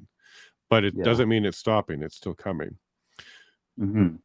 Now, Yeah, when the well, convoy, the government's in a totalitarian state now. They saw what they could get away with during COVID, and they're just inching towards that now, right? Mhm. And the idea that we need to reduce nitrogen is absurd. Farmers don't pour it on the ground if they don't have to, right? Correct. They're not wasteful because it's not cheap. So the idea that Yeah. they're being wasteful and we need to reduce it somehow is just absurd. Yeah, it seems like the other side thinks like they like a cup of coffee with sugar, and they think that they're just pouring it in just because Yeah, exactly. it's Like, whatever. oh, lost a barrel No, here and there. No, that doesn't happen. no, it's almost measured. It's like a science down to the kilo on what the yield will have, what the crop needs, what the soil is like, what the weather is going to be like. Like there's so much that goes into it. And for years, because this is a part of an expense, farmers have been working really hard to be efficient with it because that lowers that cost. So Well, I exactly. guess, It's not like farmers are filthy rich, like they're hardworking people who often get screwed by the weather or by the government or by something. So, they're very careful about what they use and how much they use because they have to. right. Now we heard from Quebec that a lot of dairy was kind of condensed into just a few hands and into like a mafia there. But I'm talking Mhm. more about the small dairy farmers, and now there's only large ones left. Are you seeing that as well? Are the small farms kind of going away, and you're getting larger industrial type of farms out there? Are you seeing that at all? Not that I'm aware of. But yeah, I don't really have my finger on that pulse as to what's going on with the farmers, with dairy and stuff like that. I think I used to know a dairy farmer, but I haven't talked to him in quite a while. So. No problem. Well, then how about right when you're town? So you're not in a city, so you're not looking at Mhm. anything like 15-minute cities.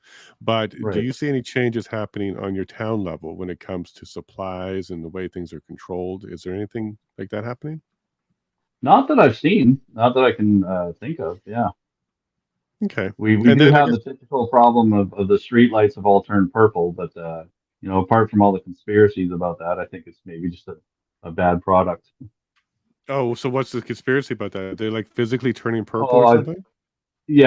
I've heard all sorts of crazy stuff, like they're set up to do surveillance and things like that. I don't think that. I think it's just a manufacturer probably cheaped out on something and made a bad batch of bulbs. That's what I think. I'm sorry, I'm not sure if I follow. So you have some light poles that are changing color, or they have changed light poles and they're a certain color now?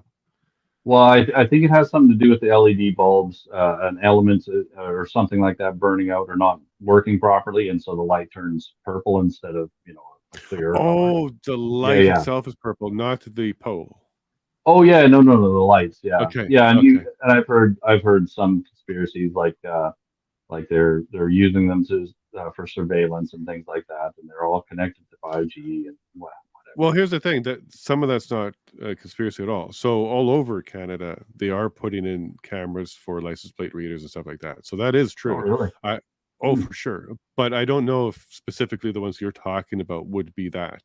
But Yeah. yeah, no, that's not a conspiracy. That's well-known fact that they are Oh, tracking okay. license plates. Yep. Yeah. Well, I guess neither way surprises me anymore, right? If the conspiracy's true, it's like, yeah, okay, well, a lot of them are these days. So, Well, what I was envisioning when you said that was all the posts are turning purple, kind of like an hmm. LGBT thing or something. Like I thought they were making Oh a yeah, statement or no, something. nothing like that. No. Okay. Okay. Well, do you want to have any last statements to Canada? We're just going to wrap up Manitoba. No, that's about it. Okay. Well, thank you very much, ZaHayNa. We're looking forward to hearing the song next time. If you get it to me You bet. beforehand, I can load it up on here so I can push some buttons for you and make it happen. Sure. But Yeah, I'll try yeah, and get you a sample at least. Yeah. cool. So work on getting a sample. And if you don't mind, work on checking out what's going on in your provincial leadership. And then we'll get an You update bet. next week. You All right. betcha. Well, look at that. We're handing out tasks and we got our little reporters on the ground now. So thank you, ZaHayNa. Yeah. Thank you. Awesome. So thank you, Manitoba. And now we're on the way to Saskatchewan. Hey, Zach. And there should be Hey, one Jason. more. Let's see. It is. Oh, there he is. There he is. Hello, Mark. And hello, Zach. Hello, Saskatchewan. How you doing? Hey, guys. I'm good. I'm good. So Hey, Zach, good to be back. Yeah. And I'm going to try and see both of you very soon. So Mark's in Saskatoon. I should be coming through there on Saturday. Maybe we'll grab a burger for lunch or something. And then when I get to, it does look like I am driving through Regina, Zach. So yeah, because we're going down to Winkler, which is the southern part of Manitoba. So maybe we'll find you for dinner or something, because that's not too far from Saskatoon. Yeah. All right. Now that I've done all my social stuff, guys, and I've got my calendar filled up with Saskatchewan, Zach, why don't you let everybody know whereabouts in Saskatchewan you are and what you do? Yeah, I'm just outside of Regina, in a small town there. So, and I still have a very strong connection to Regina. Also, I played football up in Saskatoon, so I did spend some time up in there. So, but I do accounting and bookworking. I'm self-employed, so I do that. And then I'm mostly taking care of my kids. So I'm a full-time stay-at-home dad, which is the best job in the world for sure. Is that homeschooling? They're not old enough for homeschooling yet, but they are 100% being homeschooled. We talk about it all the time. So that's where our head is at, and we're prepping and planning for that. And then I have a podcast, the Schmidt House podcast, which I mostly do everything on Rumble. So you can check me out there. Cover all types of things, culture, politics, entertainment. I do guest interviews. I've had Mark on before. And yeah, I basically talk about lots of the stuff. I don't want to have it overtly political, but that kind of seems to where everything goes these days. Very cool. And then Mark, same question. Whereabouts are you, and what do you do? I'm in Saskatoon, and I'm very politically motivated. And active. Yes, very active. Politics got us into this mess, and I'm hopeful that politics can get us out.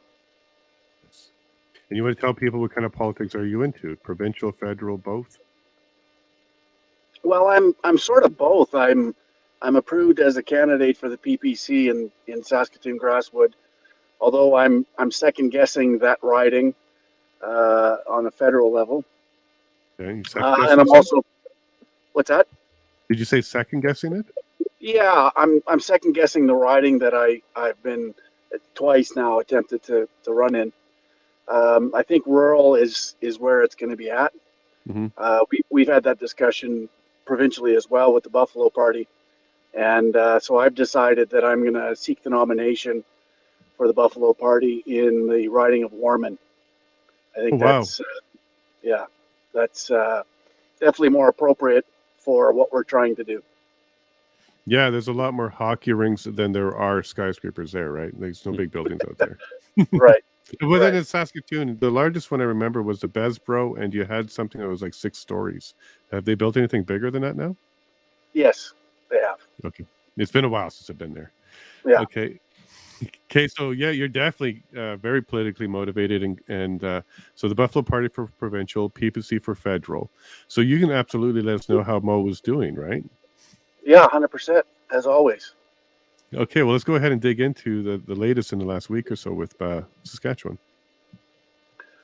So I just actually released a video a short time ago in relation to, the federal government being exposed that they knew that the jab was going to hurt people up to and including death.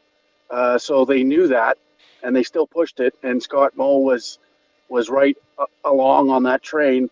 I have a video of him that I've posted a few times where, his patience with the 20 to 30% of people in Saskatchewan that didn't get the jab was running out, and how, they used corporations to force people to get jabbed, knowing full well that this technology, this new experiment, was going to hurt and harm people up to and including death. So, it's time to hold these politicians accountable for what they've done.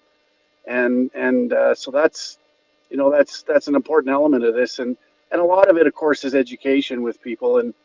And one of the reasons why I've chosen to run rurally is, people in rural Saskatchewan have a set of values: self-reliance, self-determination, independence, and community.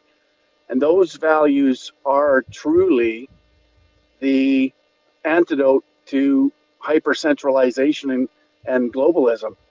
And that's why I think, rural Saskatchewan, rural Manitoba, rural Alberta are targets in this. And so we have to elect some people that are going to go to provincial legislatures and start telling people the truth as to what's going on. 100%. You seen the same thing down in the Regina area there, Zach? Yeah, I mean, Regina's a government town, so we get to the brunt force of lots of that stuff. I mean, Regina is its own chaotic mess. Last week we had our brand new pool opened up in Regina, and someone went through there with bear mace. So, you get a whole different set of people down here. But yeah, it's fairly similar. The big conversations aren't being held. There is no one to really keep the government to account. The Sask party has a huge majority right now. And what they're doing isn't addressing anything to do with what the farmers want, right? Living in a rural community, I do have conversations with farmers. I think for the large part, not all of them are aware of what's going on, and they're probably true blue. They're going to vote CPC. They're going to vote Sask party because there's nobody really bringing this information forward to them to the extent that they're getting involved and activated. Mark, myself, like there's people talking about it, but it's like lots of it is just falling upon deaf ears, which is really, really sad to see. I do agree with Mark that rurally is going to have the biggest effect here. Saskatchewan has a lot more rural population than urban, so to be able to turn those tides will be a lot easier for us, especially on the independence movement, which I and Mark are both kind of leaning towards with the Buffalo Party here, than say some place like Manitoba, where it's centralized around Winnipeg, or Alberta with Edmonton and Calgary. So I do think that a strong rural presence here could really turn the tides here for lots of different things politically. I agree with that. Now, Mark, go ahead. Yeah, I was just going to say there's a large segment of the population that doesn't have representation in our legislature. And most of those folks live in rural Saskatchewan. And they need to have their voices heard. They need to feel like they have a voice and that they're represented. And so that's what we're attempting to do. I go to town hall events quite frequently in this province, and we did excuse me, we did one in Osler about a month and a half ago, maybe 2 months ago, and it was packed.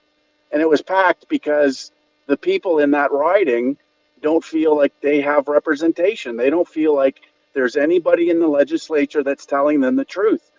Right. And we have this movement now from a federal government transferring money to the provincial government, who then transfers money to rural municipalities, who are given this money to hire consulting firms to plan their rural municipalities. And that's something that, they're laying tracks. They didn't necessarily come at it like they did in Thorhild or in Wainwright, where they hit them with a sledgehammer of change. They're sort of soft selling this idea. They're laying tracks for what they want to achieve down the road. And it's important that these rural municipality administrations understand where these consulting firms are coming from.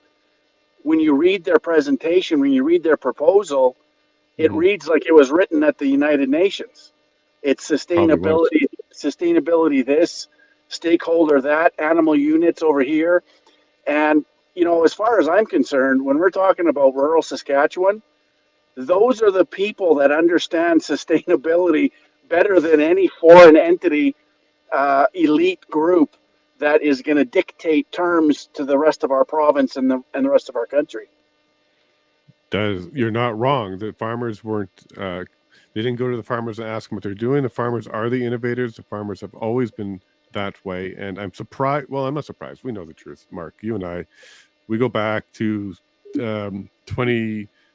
way before 2000 with this stuff. They've been doing this for a long time, right? Yep. And it's no surprise that they're starting to do it now. Well, I just wanted to interject in something there too, is there's been a big push in these smaller cities to actually push the UN agenda, talk about 50-minute cities. And I cannot remember the person's name, but the same person who is pushing all of this stuff and doing all of these so-called town halls that get actually very minimal attendance, luckily, the same guy that's pushing that is in charge of gerrymandering the Saskatchewan ridings for the federal election. So there's lots of little things at play here, like Mark said, coming down from the top towards us. Well, and so we went to a meeting in Melfort, I don't know, a month and a half ago, maybe a month ago, And it was a meeting where this consulting firm from Saskatoon, which is the first flag that needs to be raised in this, is why are RMs, rural municipalities, hiring a consulting firm from Saskatoon who doesn't understand the people that work and live that land? It should be the people in those rural municipalities that have input into planning the rural municipality, not some disconnected consulting firm from Saskatoon that's been given money from the provincial government through the RMs to plan the rural municipality. It should be the people that are planning the rural municipality and setting policy for their lives. Okay, Mark, we got a question here from Mr. Green Thumbs for you. Mark, what is your plan on number one, what is your plan on fixing the problem? 2, Big Pharma will not back down with their monopolies. And 3, corruption is at its worst. How to combat this? So how to fix it? What do we do with Big Pharma and their monopolies? And what do we do with corruption and combat this? Well, so the Buffalo Party has taken a strong stance. We will fully reject Agenda 2030 and the Sustainable Development Agenda. It's built into our policy. The reason I joined the Buffalo Party was because it's member driven. And when I saw the policies that they had in place, so this was last summer, I recognized and acknowledged that the membership of that party is very switched on. They understand the world that we're in. Just even to come up with policy that says we will reject Agenda 2030 in full. We've just in the last AGM we had April 1st and 2nd, we passed policy to reject SOGI in our education system. And that again came from the members. The members put forward these policies. So that was very appealing to me, which is why I joined the Buffalo Party in the first place. It's not top down, it's member driven. And the members are very switched on. It probably felt. Go ahead. I was just going to say, so that's, those are some of the things, some of the policies that we have as a party that will turn this province around and end the corruption. I mean, you look at Chinese businessmen that are buying up land in Saskatchewan. Not even Chinese, even Bill Gates is buying land in Saskatchewan. And so we're going to cap that. We're going to stop that. We're going to say, no, big corporations cannot buy up farmland in this province. We want to keep it within, the family. And so that's another policy that we adopted. And we also adopted another policy that suggests that English is our first language in this province. Fair enough. It works for Quebec. Why not for you? Right. Yeah, they got their language laws. Zach, so what I'm hearing from Mark is it sounds a little bit like Buffalo Party might be a little bit of similar to the PPC on some of the stuff that they think about and address. Do you think there's room in the future? Maybe the PPC starts having provincial representation and start looking at some provincial stuff? Well, I know that there's been attempts to doing that. There's the People's Party of Ontario that ran in their last Ontario election.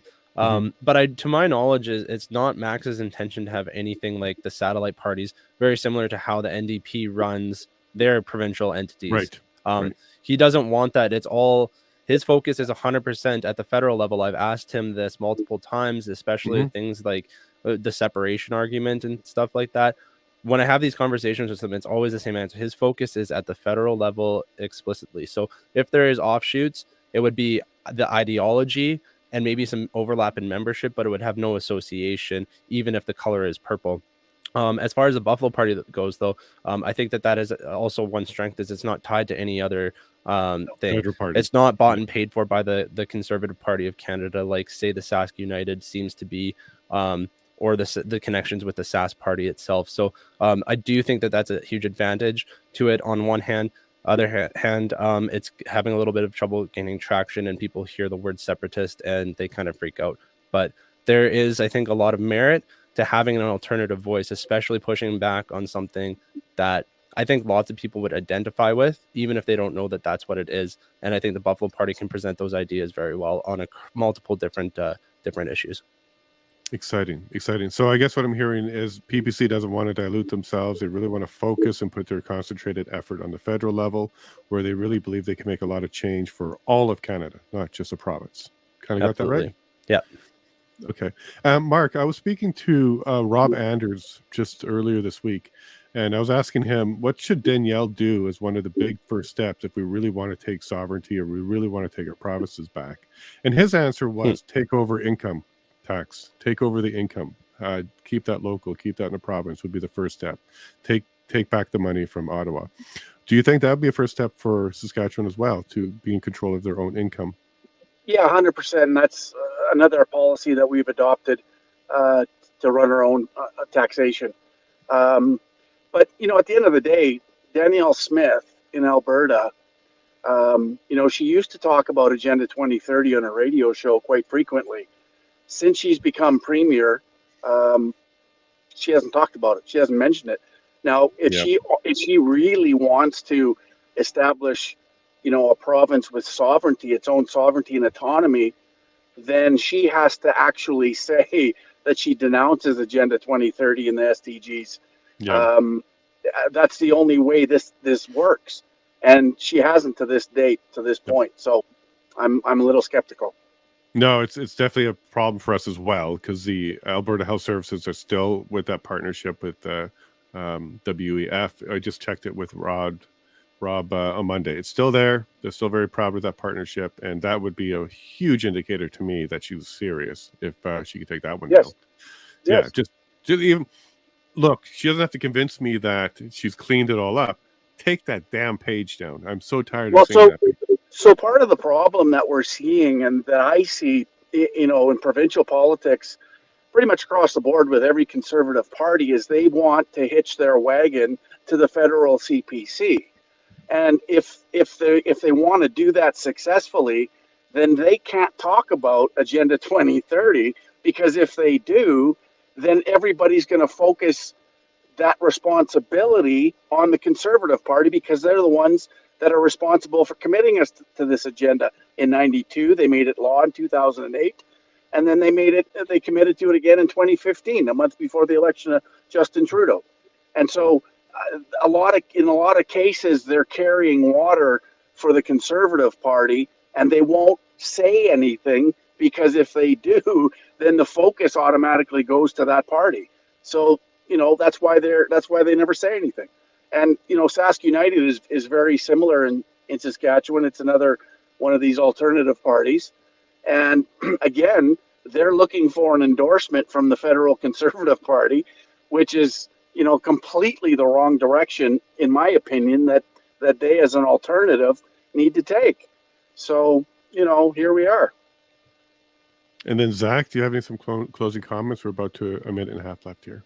No, not really. I think it was a really good conversation. Mark and I talk offline about lots of this stuff too.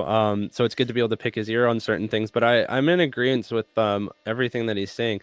He's been right for a long time. So if you haven't checked out his stuff before, definitely go check it out, because he's been speaking the truth for an awful long time, and he's barely missed the mark on many things. And just one other thing too, just because I wanted to mention it, we do have a couple of by-elections coming up here. I think they're all Regina area. So it's Coronation Park, Lumsden, Morris, and Walsh Acres. Those should be announced in the next couple of months here. So we will be having some elections here. So hopefully the Buffalo Party can get some candidates there and run some good opposition and get some good numbers out, because I do think it's important to have not just an alternative voice, but an anti-establishment, an anti-status quo party in there speaking up and really bringing up things that the underrepresented people here in Saskatchewan are, can kind of bring up. And I think the Buffalo Party can scratch that itch. Okay, and then I'm going to ask you, Mark, maybe you can get the leader of the Buffalo Party. Maybe we can get them to come on and have an episode and get some of that messaging out. Absolutely. We'll make that happen 100%. So we've embarked on a bit of a speaking tour with the Buffalo Party. We had 2 dates last weekend in Watrous and in Lanigan. And this weekend we have Outlook on Friday evening at 7 p.m. at the Heritage Room. We have Waka at the Legion at 2 p.m. on Saturday. And then we have Osler, which we're anticipating is going to be very well attended, at 7 p.m. at the community hall there in Osler. All of this, of what we're talking about and what the Buffalo Party is and what we represent, is about getting the word out and creating awareness of what we stand against and what we oppose vehemently. And so a lot of this is part of the process in educating the folks throughout Saskatchewan, so they understand what it is the Sask Party represents, and go from there and start creating some awareness and some excitement that there is a party there that will represent the people of Saskatchewan and their best interests. Well, there's that word again, education. That seems to be the word we're hearing across Canada so far. And Zach's doing his part by his bringing out his podcast. Mac's doing his part by kicking ass on Twitter. And dude, keep it up. 2030 can be stopped. I really believe it. We just need to keep working on it. So thank you, Mark, and thank you, Zach. And we'll see you next week, same time. Yeah, absolutely. Sounds good. Excellent. Thanks, guys. Take care. I'll get Phil Zajac, our leader of the Buffalo Party, to contact you. Perfect. Yeah, you know how to get hold of me. So yeah, pass that on. Thank you. You bet. Take care, Mark. Take care, Zach. No shame on me. I'm trying to get guests from everywhere. Here we go with Rob and Joe. Hello, Alberta. We just heard from Saskatchewan, and we're making our way across. We're now in my home province. I know this one well. Hi, Rob. How you doing, buddy? I'm doing well. Yourself? I'm good. I'm good. So you were on not too long ago, but we have a lot of viewers today. So why don't you go ahead and give a quick little bio on who you are? Oh, okay. I was a member of Parliament for 18 and a half years, first for the Reform Party, then Canadian Alliance, and then for Conservative Party of Canada. Lost my gig over the fact that I opposed men using women's bathrooms and was read the Riot Act and told to cease and desist. And doing some polling, etc. Here we are. And you've been using women's bathrooms ever since, I understand? No, not so much. No. Okay. Joe, same question. Who are you? Who is Joe? Well, Yeah. Joe Rampart's just a guy that's lost in the wilderness in the northern boreal forest of Alberta, Canada. Living it the high life north of the 53rd, if you call it that. I've been basically the old man in the woods kind of thing until I found my voice on Twitter Spaces back at the original OG days of 2020 when it was introduced. And since 2021, 2022, I've been holding regular podcast space casts on Twitter Spaces, and just being the sometimes petulant, but quite often provocatively poignant voice that's required to call reality into play. And the question about education, how do you get an education? You get an education by instruction. Part of instruction is to reproof. So when you're wrong, you need to be told you're wrong and why, and let's get back to the whole point of education again. And I think that's what's been missing the last 30 years, which has got us to where we are today. But that's another high horse for another day. But other than that, I'm just Joe Rampart. I'm here. You can find me on Twitter or sometimes Jason's podcast. That's right. And as Kevin says from Quebec, competition's a good thing. So we need to have competition to the indoctrination. So maybe we need to compete with proof in education. Okay. So Rob, we had an election here. We spoke quite a bit on Monday about this, about Danielle and what she's doing. What's happened in the last week with Danielle in Alberta? Anything big? Well, she's named her cabinet. You're impressed with it? What do you think? First off, they lost people to work with. And not that they had a really impressive crew to start off with, to be honest, because Jason Kenney had litmus tested that thing so badly that they didn't really have a lot of really good movement conservatives or bench strength. So they have less now. And of that, I mean, what happened was the Sky Palace hypocrites, the ones who were up drinking Jameson's whiskey with Jason Kenney in the Sky Palace, the Allison Redford Sky Palace, Danielle didn't want to deal with them. So what happened was the electorate did and got rid of them all except for Jason Nixon. His brother, Jeremy, paid the price in Calgary Klein. So he was gotten rid of. All right, so now let's look at what the cabinet is. Okay, Todd Lowen's back in. Good. A guy who, was adamant about calling for Kenney's resignation and as well against the COVID mandates and stuff. So I'm glad to see that. They should have gone so far as to bring Drew Barnes back in line to run again for the party, etc. But I guess he wasn't willing to apologize enough and kiss enough rings. So that's unfortunate. Drew would have been good to bring back. They've got Brian Jean in energy. He's ambitious. He probably actually wants to slit her throat and become the premier himself. But, time will tell. They've got Rajan Sani. Very big connections to the Liberal Party. Shocking that they recruited her into Sonia Savage's former seat. We'll see what that portends. Adrienne Lagrange has moved from education, where she was a treasured asset, fighting against some of the woke stuff, and now she's been sent over to healthcare. I hope she's as aggressive there. That probably okay. So you think it's a bit of a promotion to try and get her to do something in healthcare? What do you think? Well, I mean, it's a sad scenario in the sense that she was good to fight the woke agenda. And now Nicolaides is in charge of that. I'm not sure he's going to fight the woke agenda. He might actually be like part of the woke agenda. We're going to find that out fairly shortly. And so she's a fighter. She comes from the Catholic school board background.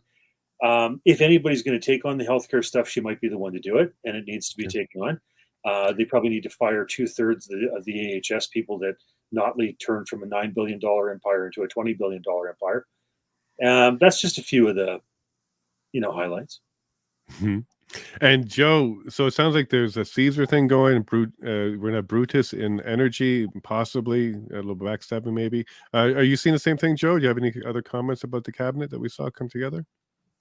Well, like they say, keep your enemies close. So where is Brian Jean best? Within easy reach at this stage of the game. Although, from a leftist point of view, I like to kind of bounce across the playground a little bit. We've got to look at what's most important to them is the fact that somebody was in there doing dishes in open-toed sandals this week, and that's of concern.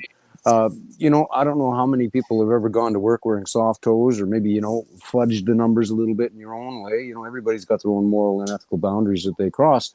But that's something that everybody jumped on. But I think metaphorically, washing the dishes is exactly what she's doing in the cabinet. She's washing everything, making sure it's very clear and concise in the direction that we've got to go. Alberta has spoken. You're right, Rob. I totally agree with your analysis. The elector came back and said, no, you and you fired. Let's try this, this, and this. And that's the way it's got to be. So going forward, an awful lot of it is going to be slow rolling. But, a slow rolling stone sure goes places. So try stopping it, right? So, yeah, we're on a boat, so we're heading that direction. A good litmus test to know whether or not she did a good job or not is how happy is Edmonton. So is Edmonton happy? What are they thinking about this? No, Edmonton's not happy. Edmonton's never happy. How can they be happy? We live in, the direct NDP capital of Canada, really, if you think about it. So it's interesting to note the warpath that the NDP has gone on. They've kind of, sobered up after the hangover of the loss.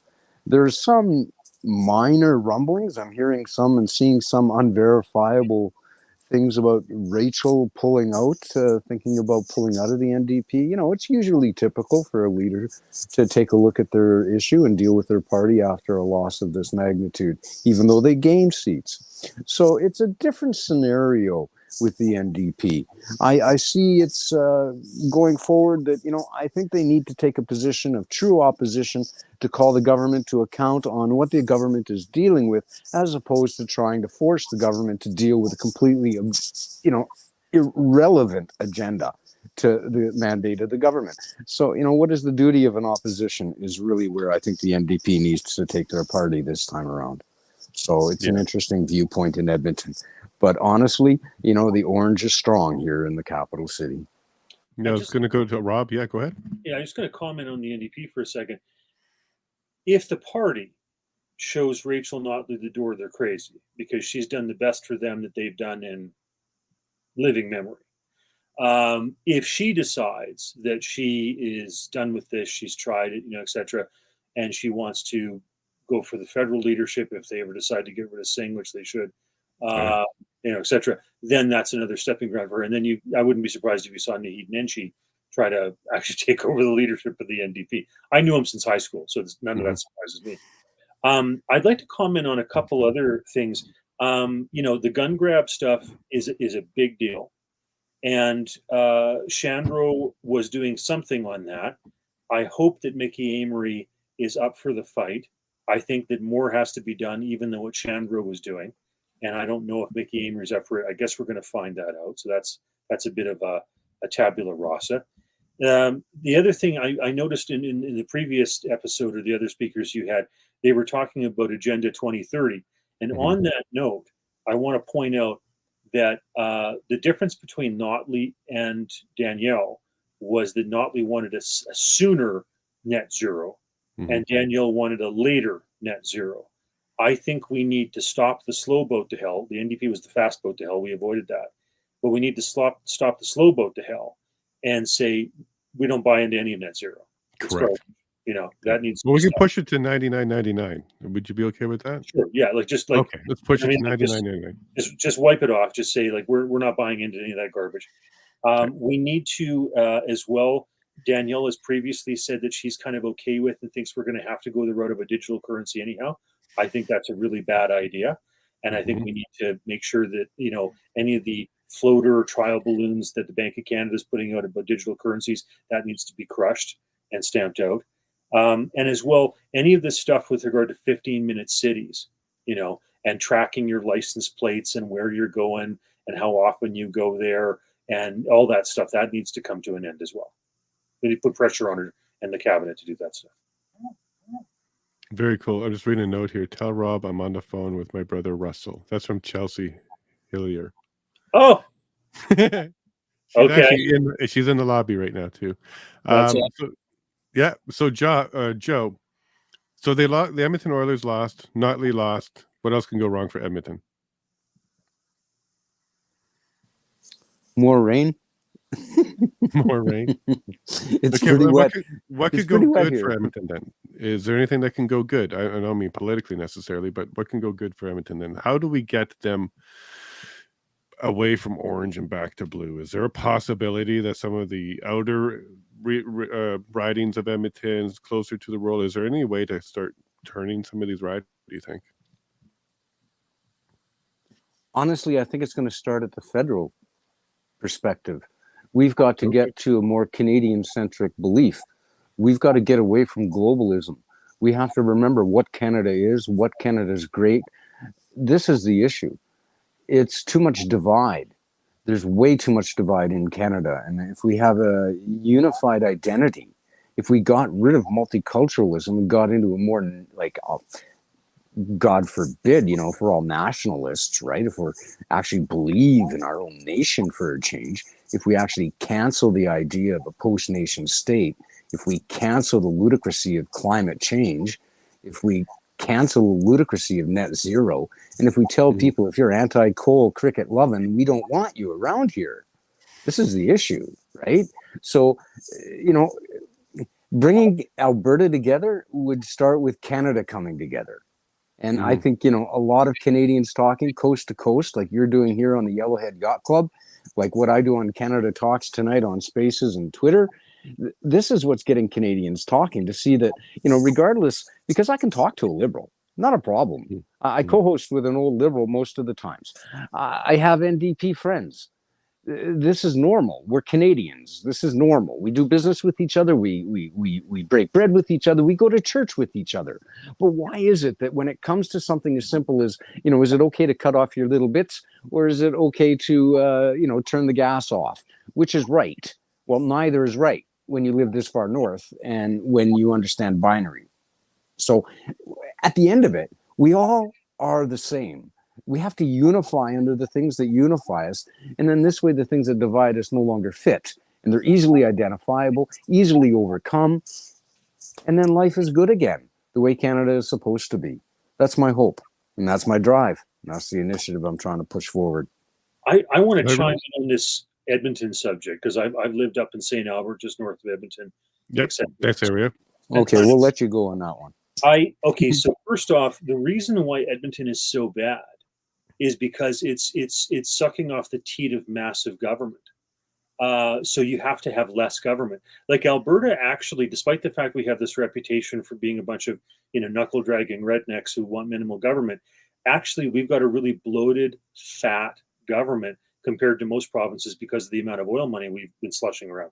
So you need less government. I mean, you look at the unions up there, right? The biggest union I've ever done battle with when I did Canadians Against Forced Unionism, voluntary unionism, was the Alberta Teachers Association. There's a whole whack of them that have master's degrees. They're very, eloquent public speakers. It's what they do for a living, etc. But, they have done a terrible job with regard to the woke stuff. Like most teachers, my guess, don't agree with the transgender woke garbage.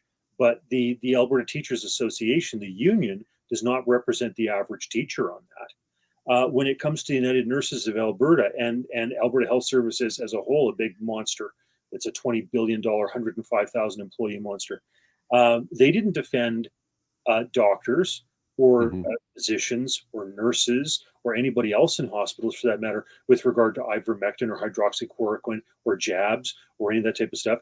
32% of those people were given early retirement or were put on casual labor or whatever. So there's a huge problem with just bloated, massive government unions. The Alberta Union of Public Employees, another example, So, and frankly, if I'm in the UCP, I don't give a rip really about Edmonton, to be honest.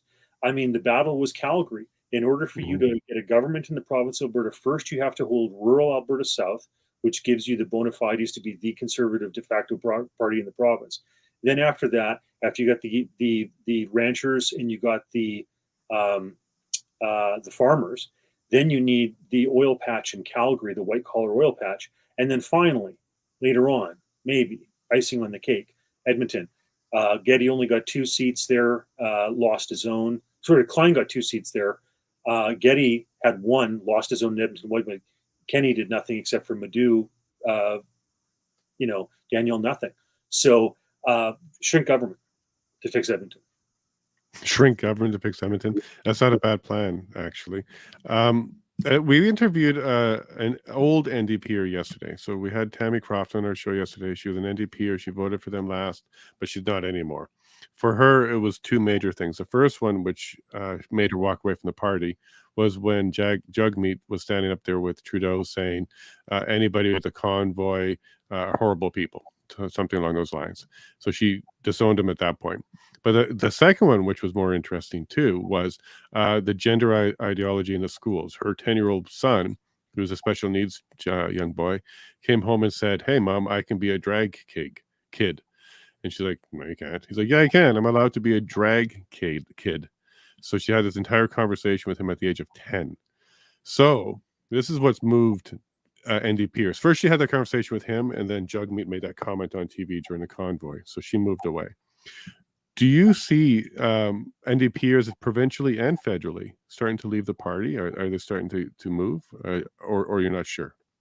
Well, the way I would characterize this is, okay, people worry, they said, 40% of the province is NDP, etc. Okay, what that really means is you have 1% of people who actually hold memberships or card-carrying NDPers, okay?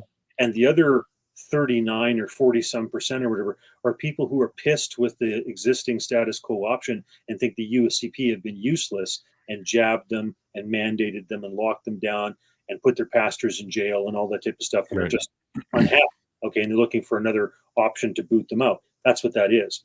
So I think, like, people who actually identify with real working people, like, how is it that the NDP leadership says that truckers are evil, right? Like, does that make any sense, right? Like, these guys are Teamsters, etc. Like, they do the hard labor that puts the food on your shelves, all that type of stuff. Like, if anything, the NDP, this is the real disconnect, that the NDP and the union leadership were not defending those firefighters, those police officers, those nurses, those teachers when it came to jab time. They should have been defending their workers' rights. 100%, Joe. You see it the same way? Because you're a little bit closer to Edmonton, and why weren't they supporting the truckers? Well, I'll get to that. I want to address the comment about Edmonton just being turned over, basically, to the NDP by the UCP. In essence, Rob, you're right. That's what happened. The only time I actually saw Danielle campaigning in Edmonton was at an Edmonton Ellerslie riding hoorah, rah, hump, hump, hump, hump, when a couple of guys decided to throw their hat in the ring and throw all their money at it. And maybe they could swing the vote over to UCP. There was a chance because of the shift in the cultural mosaic of belief happening down there. But that was not a reality at the end of the day. But where the real strength lies in Alberta is, of course, in the rural. Why is Edmonton, basically orange heaven? You're right. Public service. You alluded to it, Jason's $9 billion to $21 billion empire. Or was that you, Rob? Exactly. We've spoken with Makis many times, Dr. Makis, excellent fellow, and he can articulate the absolute gross waste at AHS. Now you pump in all the public service and the unions, and it just starts to ad nauseum grow. So yes, this is the way they vote. They're going to vote for the trough that gets filled the most. That's the way it is. The comment as to the truckers and the NDP shift vote, you're right there. It's a little bit more of a different issue federally with the NDP and Jagmeet and his so-called vice prime ministerialship position with the coalition. Interesting comment about Rachel moving to BC and maybe taking over the BC and NDP federally. That'll be interesting. I hadn't thought that one through. But in Alberta, yeah, there's a shift here towards, it's going to be rural voting running the province. And I believe it was, Rob, you might know this, 3,000 votes swung the province to the UC. Yeah. So basically it's a few votes. So it's a mandate, but it's Alberta saying we're trying to go in the right direction. And a lot of, like you say, there's only 1% of the population are card-holding NDP hoorah-rahs, right? That leaves an awful lot of Albertans to make up the difference elsewhere. It'll still be interesting to see what's going to happen over the next 3 weeks. Canada Day is coming. You got it. And let me know let me let you know something, John. Or Joe, sorry. I'm distracted because it just happened real time while you were talking, Joe. While you were talking, Dr. William Makis was talking to me, and we just booked him for the 26th. So he will be here Monday the 26th. We'll have Dr. Makis on. I can't say this enough. Bravo. Out there. He is fantastic. Every time I've ever heard that guy speak, I learn stuff. I come away gobsmacked with regard to how bad the situation is. Either whether it's how you can fight if you've been jabbed, how you mitigate the adverse reactions and the problems, or whether or not it's just the abuse inside AHS, the over 3,000 people that are making $250,000 a year each, that are vested interests, that are putting the thumb screws, all the lawyers putting the thumb screws to the nurses and the surgeons and the physicians and stuff. He is absolutely fantastic. A great guest. Good for you. Yeah, and there we go. As you can see in real time, I just gave him the 4 to 6 p.m. Mountain Time for the 26th, and he just confirmed it live on the stream. Thank you, Dr. Makis. We're really looking forward to that one. And I will clear an hour after that in case it runs long. All right, folks, now we're in the BC time slot, but BC didn't show up. Kind of like on the federal level, they kind of left it to represent BC. So if you two don't mind, you can stick around and we can keep going. And I'm going to bring a few more guests on that. We're hanging out in the lobby. We've got bring in the riffraff. Yeah, Donald Best from Ontario. We got Chelsea Hillier as well. Chelsea. Yeah, and I think we got Kevin as well hanging out. There he is. Look at that. There's Kevin. Brady Bunch is going. All right, folks. So yacht's getting full. It's getting a little bit full. So we just had Rob and Joe. So Kevin, you just jumped off the screen, so I'm going to go to Donald. Donald, you've been listening in the background there in the lobby. Sorry, Joe, we don't have any snacks in the green room. We're too grassroots. We don't have any snacks yet, bud. But Donald, you've been listening in and you've been watching some of the chat. What do you say about the conversation so far? Well, first of all, this is the reason. What happened here in the last 2 hours is the reason why the federal government wants to censor and have the power to censor everybody doing their own show on the internet. I mean, it's just incredible now the reach that each person has or can have, and they want to censor that. And we have to watch out for that. So That's my comment about everything I've heard today here. People are finding that they have a voice. People are finding that they're ignoring the news media and the propaganda. They're sorting through it. More and more people I speak to now who were never media astute are starting to be just ordinary people. I think that I'm optimistic. I really am. We might be able to save this thing. I'm incredibly optimistic because I've got Rob Anders, I got Donald Best, I got Joe Rampart, I got Chelsea Hillier, I got Kevin, Gov Corrupt. I got a whole bunch of people that said, yes, let's talk and let's sit down and hash some things out. Let's have a conversation. Let's teach and educate Canada. And I love what we're doing here. Chelsea, are you still there? And is this something that your dad would be happy about, seeing people come together like this? I don't know if she's there or not, but we'll go to Kevin. What do you think? As an independent MP, do you think he'd be happy to see Canada coming together like this? No volume there, Kev.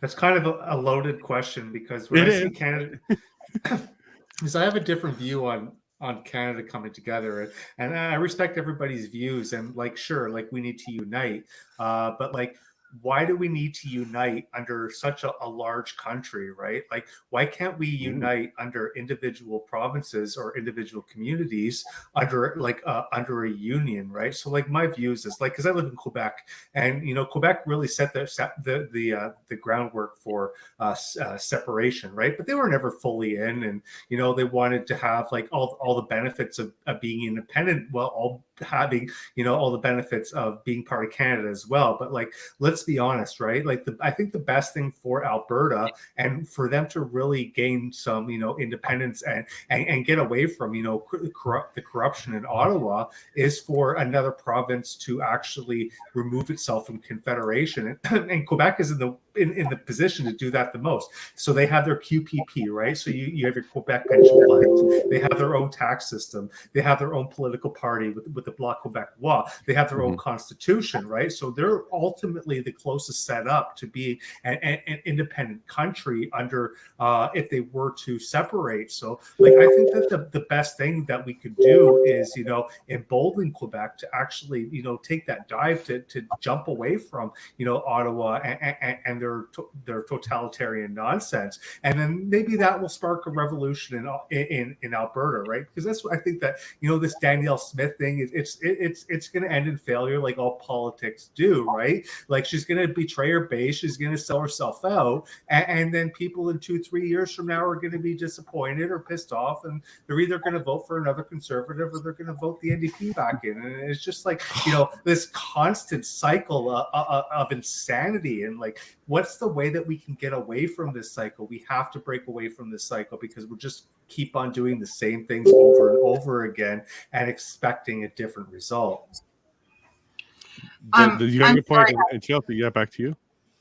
So I'm sorry, I'm late to this sort of post broadcast. Because I had to call my older brother, Russell, because Rob Anders is on. And I put him on. I put Russell on speakerphone so that he could listen to what Rob was saying. My older brother worked for Rob for I don't know how many years. That's right. Yeah, no, good egg. I remember meeting your dad. I'll tell a story here. So Scott Reed sat down next to me one time in the House of Commons in Parliament, and he said, there's a group who wants to have somebody who's really kind of fire-breathing, anti-tax, anti-government, small government, minimalist, etc., objectivist libertarian to come speak to them. And I want to send you. And I said, well, but it's your riding. Why wouldn't you want to go speak to them? He says, I think you're more their cup of tea. and so I went and spoke, and Randy was doing his rural protest stuff in the newspaper, which Russell was helping to edit and everything else. And I got to know him, down on the Rick Fuseli, I think it was, by-election when the young Hilliers were on the phones. There's some history there. That's amazing. That was back, literally, I think I was 15 or 16 years old the first time I met you, and I'm 38 now. So anyway, so I'm late to this conversation just because I had to bring Russell in to the conversation, let him listen to what you were saying, and he was very happy to hear you, and we did some reminiscing about our time wandering the tunnels of Parliament Hill easting. And playing cards in your office and that kind of stuff. So anyway, I just wanted to sort of add that in. Rob, it's an absolute joy and pleasure to be on a podcast with you, and I mean that from the bottom of my heart. Well, I thank you, and I want to say the thing that your father did by showing what 15-minute cities was all about, by feeding the chickens inside the hen house. That was awesome. That was fantastic. I saw that. I'm like, that's Randy. That's beautiful. It's poetry. Yeah. That's wonderful. Okay. So anyway, now after I got all of my love for Rob Anders out into the forefront, you guys can resume what you're talking about. And I've hung up the phone with my brother so I can participate maybe. Well, to remind everybody, your father, Randy, he'll be on the 20th. So on Tuesday, the 20th, tune in and you're going to hear all these stories and more. And you're going to hear a lot of good stuff. I've been checking out his podcast. He's my cup of tea. We're going to get along just fine. I'm looking for that. Now, Chelsea, you missed a question. Kevin tried to answer it for you, but he couldn't because he doesn't know your dad as well as you do. My question for Kevin was, would your dad be proud of this kind of thing? This podcast, coast to coast, we're all talking, we're all getting together. We're not using CBC. We don't need these guys to help us. What would your dad think about this right now? What's happening here today? I mean, I can't speak for my father, but I think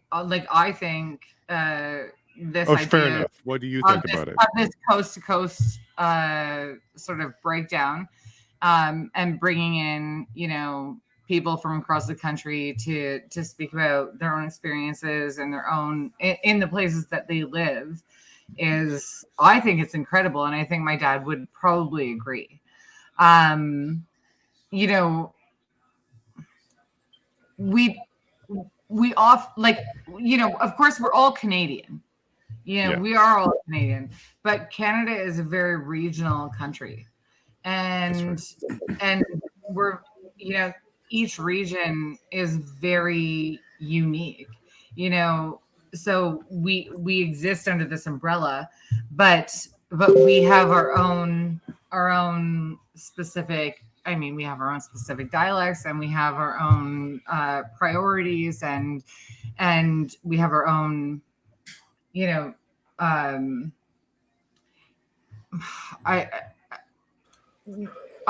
what's the word I'm looking for? Resources or industries and all of that stuff, and so I think it's an incredible thing to bring everyone together and give everyone from each specific region an opportunity to talk about what life is like in the region that they live in, and I think that it also, when we talk about the regions that we live in, it also allows us to have a thread, that runs through the whole country, to show us, that even though we have differences, we are tied together in some way. So I think he would be really proud of this.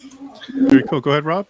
I'd like to chime off of something that Kevin said in conjunction with what Chelsea was just saying, and that is that Quebec, to give them their credit, branched out with their own tax collection, police, pension, EI system, etc. I think Alberta deserves and should have done every single one of those things, and probably should have done it a generation ago. I remember when Bloc Québécois MPs were saying to me when I was first elected back in '97, they said, we don't understand why Alberta is continuing to be a part of these things. I remember when Martin was raising the CPP contribution rates from 5.5% to 9.9%. Harris, Ontario was out. Quebec was out. All you needed was one more province to say, we don't agree with this, and it was done. And we were begging with the Reform Party at that time, Ralph Klein to say no, and he wouldn't. For whatever reason, he didn't like Manning. I don't know what the story was, but we should have opted out of all those things. And I would go further. I don't want Justin Trudeau or Gerald Butts to tell me what I can do with a pipeline or environmental regulations or mineral rights. Mm-hmm. And so, if Alberta wants to put a pipeline down to Montana, et cetera, or even, between provinces that agree, like Saskatchewan and Manitoba up to Churchill, that sort of thing. Justin Trudeau and Gerald Butts should have no say over this type of thing. They shouldn't kibosh the ability for the provinces to control mineral rights by coming through the back door with environmental regulation. I want to see election of judges. They do that in the United States. Why would I trust Justin Trudeau to appoint judges in the province of Alberta, et cetera? So I want all the things that Quebec's got, plus a few others. And I hope that my fellow patriots, freedom fighters in Quebec, will line up with us when it comes to that and say, yeah, we want that too. That'll be interesting to see. Go ahead, one of the things that people always I always ask the question, right? What is the point of our federal government? And the people say, it's to protect the military, is to have the military and protect the borders, and do these all sorts of transfer payments and whatnot. But I look at the borders and it's an absolute disaster. You have in my home country, I'm not that far away from that spot where everybody seems to come in on a one-way street, and the RCMP seems to be holding their bags and carrying them over. And then in terms of the military, what's the point of having a military when we've already been ideologically subverted, and the enemy has already taken power through the education system, through the healthcare system, and through pretty much every other system. In terms of having a military to protect us, they didn't really do a good job doing that because we've already been subverted. So what is the real point of having a federal government when everything they've done has been an absolute failure from the get-go? Well, and not only that, Kevin, the reality is that our federal government has started to take over, parts of our system that they have no right to be in. And I think that is, so not only are they failing in their actual duties, but they're now injecting themselves into things that they have no right to be a part of. And that's incredibly troubling because we're starting to see, we're supposed to have a separation. We've got municipal, provincial, we've got the legislative branch, we've got the judicial branch, and we've got the Senate.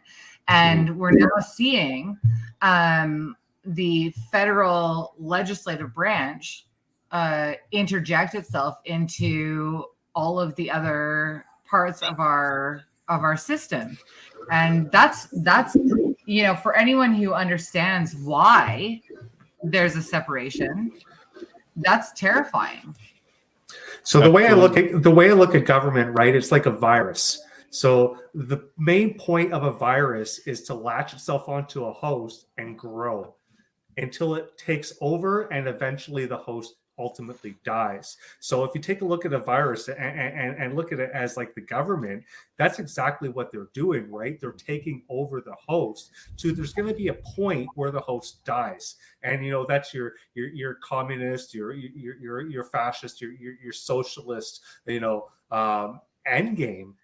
So we really have to work hard on, removing this virus. And, sometimes you just have to resort to the scalpel, and you're going to have to cut it out. But there's going to be a lot of pain when we do that. Absolutely. And Donald, I noticed that you did a bit of research, and this is one of the great things about the coast to coast thing. You're out in Ontario, but you found something out about Alberta. And what I'm going to point to is we're talking about the federal government overstepping, which is a major problem. But we're also having issues with things like big tech censoring our politicians. So you want to talk about something that happened to Danielle? Sure. Well, we just learned three hours ago, I learned it online, that Danielle Smith, her Facebook page has been suspended, restricted from posting content for a few days.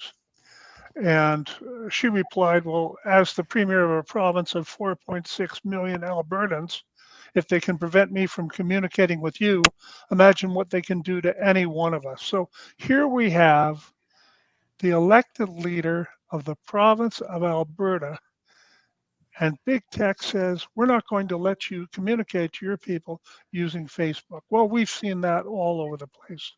And so that's just another underlining factor why programs like this and alternative communication spaces, and also we must have multiple venues. I mean, otherwise we're going to get hit. So that's just another lesson. What can she do about it? I'm not sure, but that's the reality. But the other thing I wanted to talk about was Alberta being a sovereign province, and each province regaining the sovereignty that they've lost. Now, if Alberta doesn't secure and provincialize law enforcement, which means kicking out the RCMP and starting the Alberta Provincial Police, which used to be in existence till I think the 1930s, they will never, ever be sovereign. And that was proved to us time and time again during the Emergencies Act, during the whole COVID period, the lockdown and everything, and actually for decades in Alberta. You can't have a bunch of young constables from BC and Newfoundland and Montreal and Ontario policing your communities in Alberta, knowing that they're going to move on in 4 years and go down the road to be promoted. They're going to have to move back to Montreal or whatever.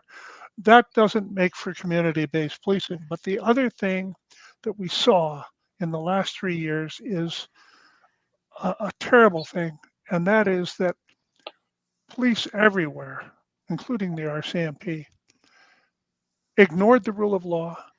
They forgot about community-based policing. They forgot about Peel's principles of policing, that the people are the police and the police are they just obey their political masters. Now, if they're going to do that, wouldn't Alberta rather have them a provincialized force obeying at least the people that Albertans elected? Let me just feed off that for a second. So please do. What happened was in the First World War, for the first 2 years, the federal government took on tremendous costs and responsibilities. So by 1916, they were basically saying, we don't want to pay for the Northwest Mounted Police anymore. Why don't you provinces figure it out? And so Saskatchewan, Manitoba, Alberta, British Columbia had already been doing it, etc., set up their own provincial police. We did it from 1916 to 1932. After a couple of years of adjustment and kind of setting up, it had a better track record. Criminals knew they were more likely to get convicted in the province of Alberta and steered clear of it than other jurisdictions. So it worked pretty well. And, then 1932 comes along, the Depression, the federal government is looking to make work and jobs again. They now, come in with the Royal Canadian Mounted Police to replace what was the Northwest Mounted Police, a few decades before. But the sad scenario is, we had the biggest gun grab without judges, without warrants. We're in High River. What happened was the waters were coming into the Ghost River Reservoir, and they decided to save it up rather than let it downstream without bursting the banks of Calgary, because they wanted to save it for the summer, for the drought. And it turns out the water kept on coming. And then they got to a stage where even if they allowed it at full measure downstream without totally flooding out Calgary, they were going to have more water than they knew what to do with. So they diverted the water over to High River. They intentionally flooded out High River because it was only going to cost millions as opposed to billions. Because they were worried about High River residents reacting to that, they ordered first the Canadian military to go in to kick those doors down and to seize those guns, and to give the Canadian military its due and its respect. They said, that's not constitutional, that's not our job, and they walked away from it. But then the RCMP, that was on provincial contract, that did have to get their paychecks, in a sense, every 10 years or whatever it is, every year, every 2 years, whatever, signed over by the provincial government. They can opt out on March 31st of any year. They went ahead and they did it. And like Donald was pointing out, it's often young constables who don't listen to the advice of the older senior constables who say, if you ever get advice or told or ordered to do something that is antithetical to the Constitution, the most powerful thing you have as a police officer is discretion, and you should, maybe go for a donut rather than kick in a door and seize a gun without a warrant, without a judge's order. And so that was a tremendous disgrace on the RCMP with what they did in High River. And it may very well be the undoing of their contract in Alberta and us going back to a provincial police because of what happened. Joe, building on that, the RCMP sabotaged some some equipment down by Coutts. They took Tamara from Red Deer all the way back to Ottawa, and China has a police force in Canada. Why don't we have one yet, Joe? Because for a long time we had Lucky, who answered directly to Justin. That's the simple truth of how we got to where we are today. But if you want the real truth behind the dissolution of the Northwest Mounted Police and the creation of the Royal Canadian Mounted Police, often known as the Roxham Road Concierge Patrol, the gentleman you want to speak to, unfortunately, he's no longer with us, is the 11th Prime Minister of Canada, R.B. Bennett, who, interestingly enough, had an interesting Canadian career, being, involved with the Northwest Territories as well as Alberta. He's a long, illustrious career. But elected in 1930 and 1935, it was under his watch that the change happened. And so you can understand that he did not have such a great prime ministerial ship.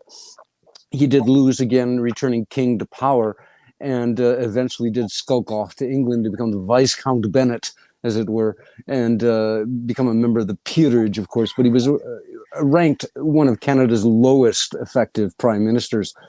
He was much more effective as a provincial leader back in the day, pre-1914. So I really lay it on the hands of the federal government circumventing the authority of Canadian citizens in the Western provinces. Alberta was a totally different place, 1930s. Like I remember speaking to a lady, her grandfather was the constable in 1928 in just outside Lausanne, Alberta. And at that time, it was more so keeping the peace between the warring fractions of immigrants than it was anything at all to do with actually, combating crime. So, life was different out here, right? The moonshiners were the chase of the day. So the transition to the Royal Canadian Mounted Police was a horrific event that happened under the watchful eyes of a Western Prime Minister who was a conservative, bought and true blue, Tory blue, House of Peerage English blue. So you have to remember that conversion.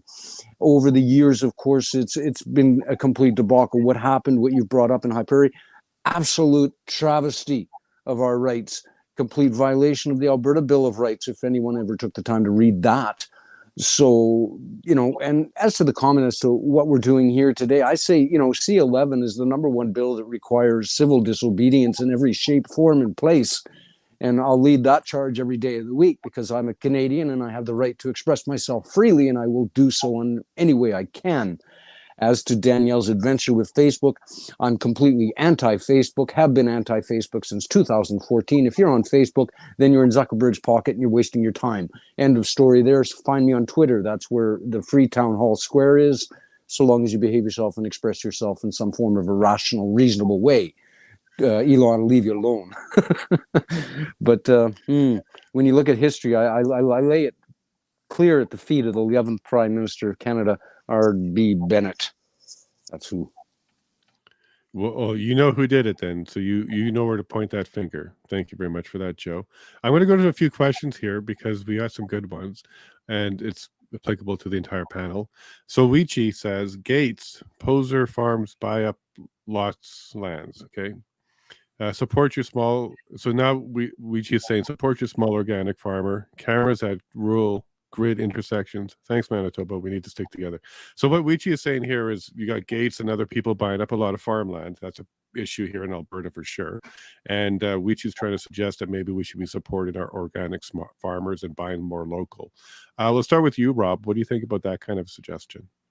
Yeah, I'm very concerned about radar cameras. Like, first off, I think it's highway robbery right? If you're just going ahead and zinging people with going 10, 20, 30, whatever over the limit on a straight highway, et cetera, blah, blah, blah.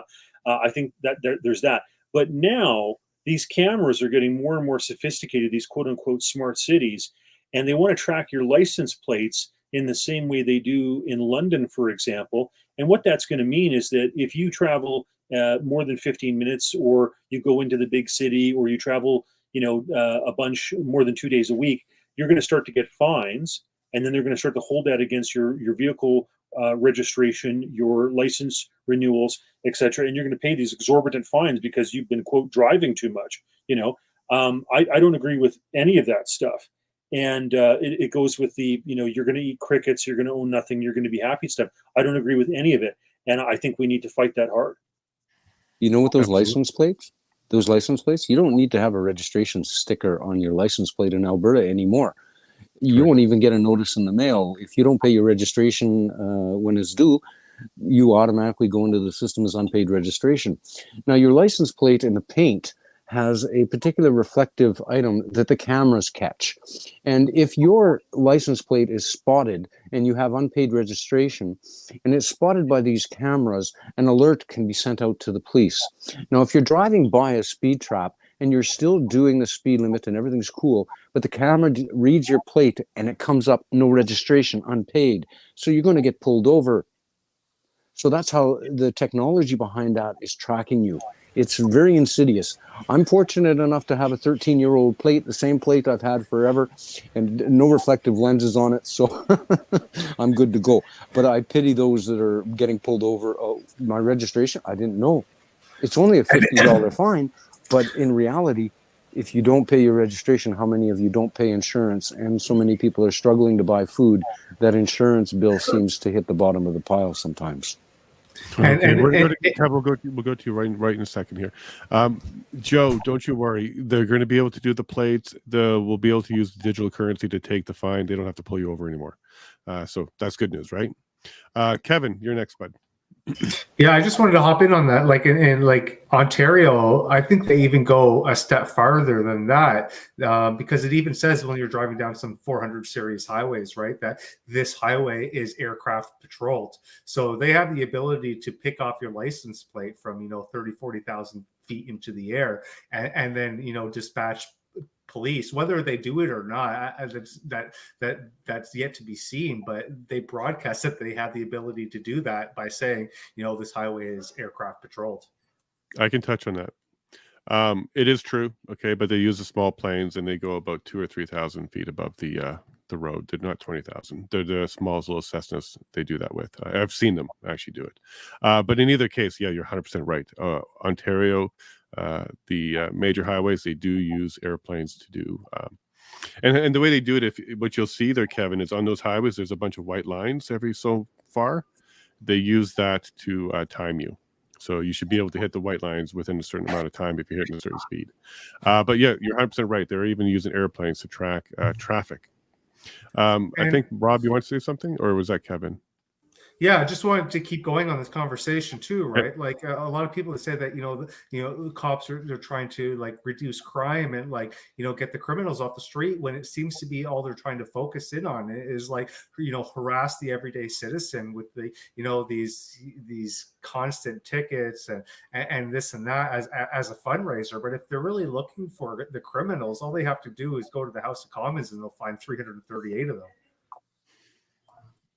That's all it would take. Only 338. Go ahead, Joe.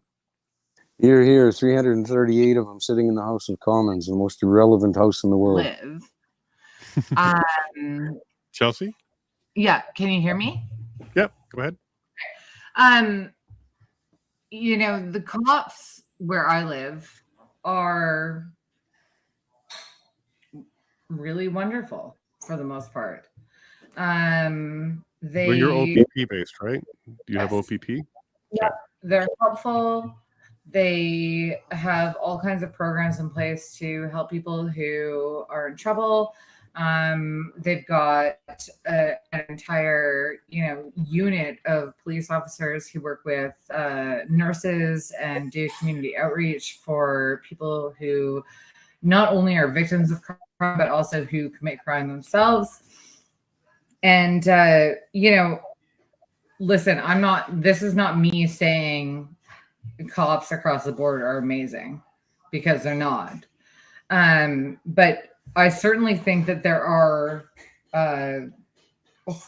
police forces in this country who are doing things properly. And at least in my area, I would count the OPP as doing things properly. Now, of course, everyone knows, I have brothers, they got tased a couple of years ago for not wearing masks or, whatever. So I'm not saying they don't make mistakes. I'm not saying there's not some assholes, but like generally speaking, our police officers here are really wonderful and really make a point of being part of the community that they live in. Right. So I don't know what point I'm trying to make there, other than to just say, like, and I'm not defending all police officers, and I'm not defending all police forces, because I think there has been a huge abuse of power that's happened. But like I said earlier, our police officers here were not the ones enforcing the nonsense over the last 3 years.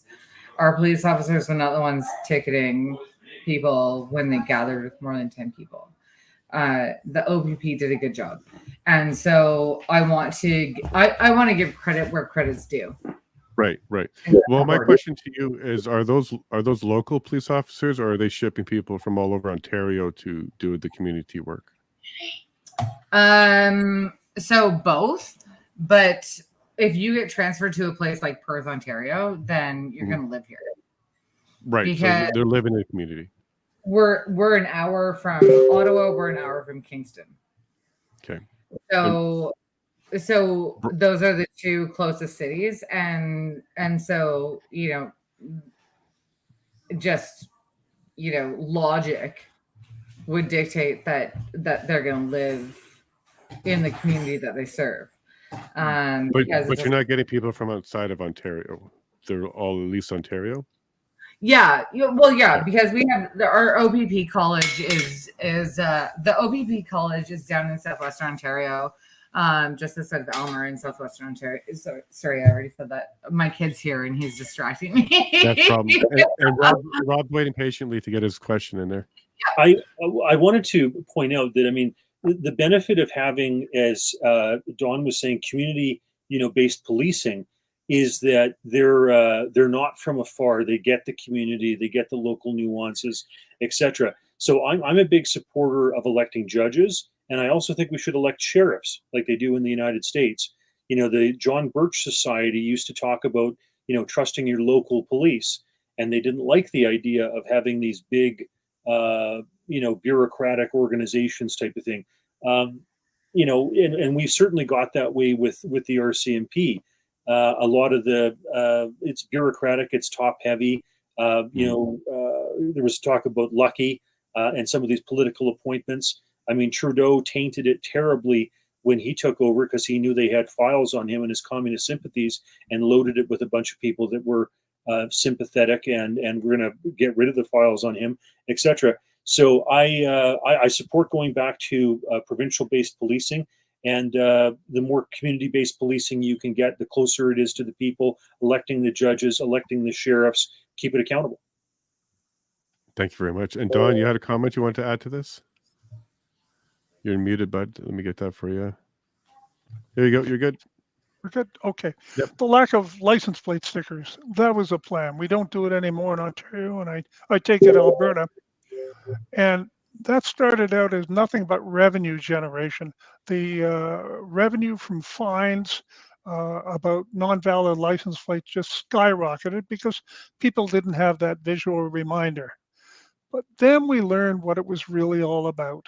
If you want a reminder from the provincial government as to when your license plate sticker expires, all you have to do is opt in to their digital ID system.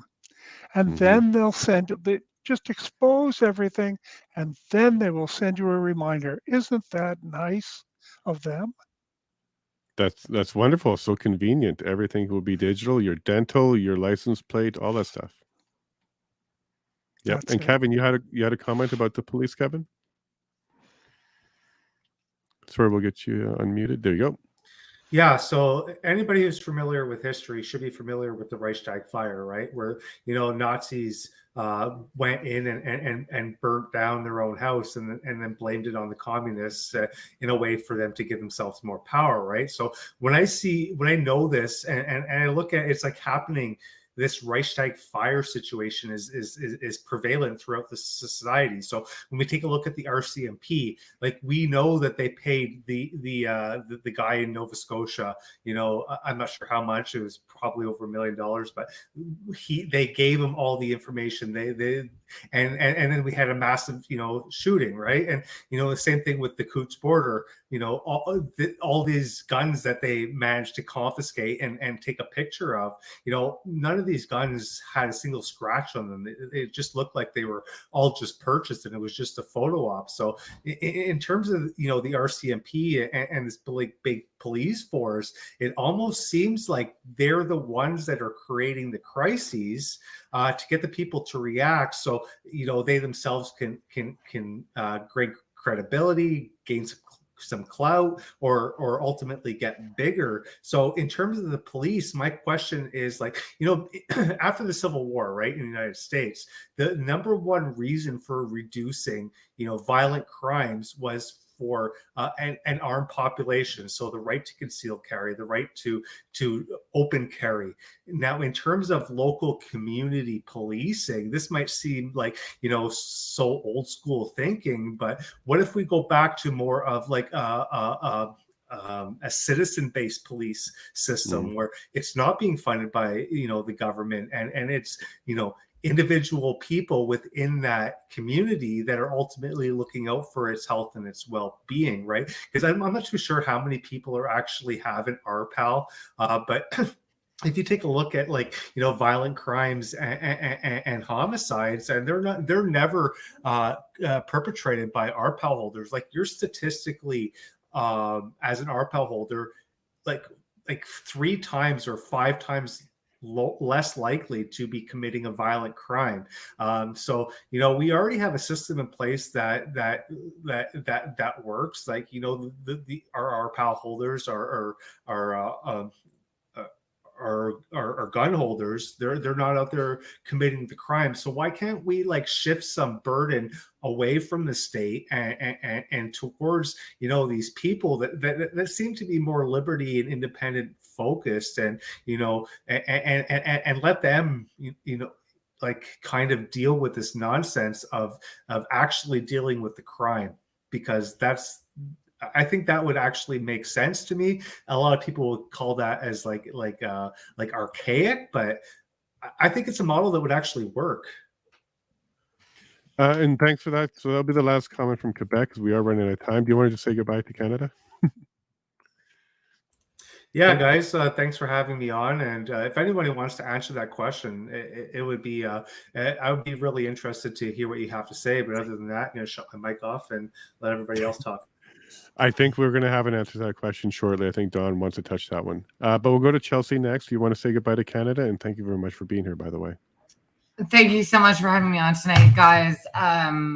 Always a pleasure to see and talk to Kevin, and to reconnect with Rob, and just to have an opportunity to talk to the rest of you. It was really great. And so thank you to you guys, and thank you to all the people who tuned in. I really appreciate it. Well, thank you for being here. And if you can keep your calendar open for next week as well, we'll be doing this again. I will do that. It would be awesome. Awesome.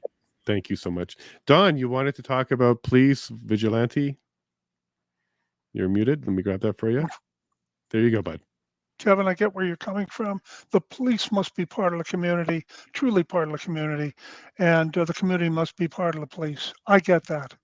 But the reason we have Peel's principles of policing and the start of organized policing in Britain is because without the organization and the education, all we have is vigilantism. Police must first know the law. That takes training.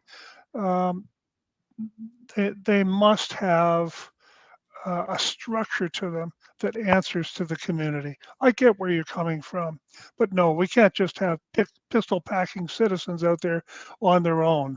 Although I am in favor of self-defense, and I point out that just yesterday, the People's Party of Canada put out a new self-defense platform, which includes that Canadians should be able to defend themselves when violently attacked. They will amend the criminal code. They will put in the castle doctrine in your own home. And most importantly, they will remove pepper spray from the list of weapons. You will be able to be, and you know what? That's a great equalizer, a great equalizer. And I think that that might go very well in Vancouver with the way things are going. But in any event, that's my thoughts on policing. Yes, we have to have people from the community, but they must be trained, they must be professional, because we went the other way, and it ended with a riot in 1850 something in Toronto, where the various fire departments and police departments were beating each other at a house of ill repute over who was going to get the bribe from it. You can look it up. Yeah, so that's when we started to have more structured policing in Toronto. Our wonderful history. Thank you, Don, and I'm looking forward to some more of the history of Canada and what you do tomorrow. Thank you, Don. Rob, you're next. So I noticed that you were kind of excited about the idea that there's going to be some changes. From the PPC are mentioning some changes to the criminal code. You kind of like that. Castle doctrine. Oh, sorry, but let me get you unmuted. So castle doctrine and self-defense was something we just talked about. Yeah, I'm a big fan of castle doctrine. It goes back in British common law, some of the best jurists that came out of the 17th century in England with regard to that. So it predates Confederation. It's certainly part of our history. I also wanted to mention with regard to Kevin's idea, Meilot, a community in Israel in the 1970s had around 100 children. They were kidnapped by a bunch of terrorists. And up until that point, they had operated on the old British laws that were in effect since the British Mandate in 1922. And so they didn't have, much of an armed constabulary, etc. And what the Israelis decided to do was that obviously serving, people on duty as military and police obviously carry guns, but also those who were retired and were off duty for the police and the military, they've all received the training, allow those people to carry off duty and retired, because that was the best way to prevent that situation in Meilot where so many children were killed by terrorists. You trusted these people with guns on duty during their careers, etc. Allow them in their retirement and off duty to carry and pack as well. And it's reduced the amount of kidnappings and problems they had with terrorists. It's a great concept. Absolutely. And one way to make your community safe is it's armed. Everybody's armed. Even just, for example, when they started talking about more gun laws, and Marco passed something recently, I put out a sign that said gun-free zone, and I suggested that he put that on his lawn to let everybody know that his place is a gun-free zone, and anybody else that feels that way should do the same thing. Joe, do you think this would help solve this gun issue if people understood that guns in your community is a way to stay safe? Absolutely. Just look at any state that has a 2A. They have a lower crime. You see it all the time. There's dozens of TikTok videos and YouTube videos all about how, an armed individual is there to save the day when the police are nowhere to be. I certainly tell you, there's not an awful lot of police around my neighborhood at 3 a.m. in the morning. So if somebody's coming in the house, welcome to my castle, and you'll be treated as such. So I agree with that. It's a good way to go forward with the PPC. We've had some great Canadian heritage moments here. Thank you, David. You gave me a bit of a chuckle of the riots over the porn, or over the House of Ill Repute and the Bordello battle. I remember my prof telling me about that. It was interesting to hear you mention that. So yeah, I think we've had a great Canadian chat here. This is what Canadians need to do. because Canadians, we're a compassionate bunch. We're kind of kind. We seem to be forgiving of each other, but we seem to be lacking a little bit in love. I think love starts with loving ourselves, forgiving ourselves. That way we're able to love and forgive our neighbors. And also maybe to reach across this great expanse of land that we live in and hold hands, much like a rabid Albertan like myself can actually speak and discuss and talk and collaborate with a guy like Kevin living in Quebec. You know, I'm the last Albertan to talk about Quebec, because as far as I'm concerned, Quebec, you take my money and you go ahead and you lower your taxes for your Quebecers, and you don't extract your own natural resources like we do. And it's a great big battle. We could talk about that for years. We have been. We always will be, until we get to the table and actually make a decision. I think that'll happen in the future under the PPC post 2032, but that's another time. This has been absolutely great, and I'm honored to have participated. And remember, Canada Day is 17 days away, so please look inside your heart. Think about yourself as a Canadian and the land in which you stand, and what is great about it, and what are you going to do about it? How are you going to make a difference in the future of Canada? That's my challenge to Canadians this year on Canada Day. Think about what you're going to do moving forward to make a difference in Canada, because Canadians are as mad as hell, and we're not going to take it anymore. And I think enough of us are willing to step up and make a difference. Thanks, Jason. Appreciate it. Thank you, Joe. And you were about 3 lines away from being from network, and you would have had the whole saying right there. You were really close to it. I wanted to also take what Joe said there to heart and actually demonstrate it. I'm going to love and I'm going to forgive my fellow neighbors. So I'm going to forgive Josh, who didn't show up from Nova Scotia. And I'm going to forgive the Yukon, Don, TJ90, sent me a text and said, couldn't get it quiet enough in their place. So we forgive you too. And I'm going to love the rest of you that did show up. So Gub Corrupt, Kevin, thank you so much for coming.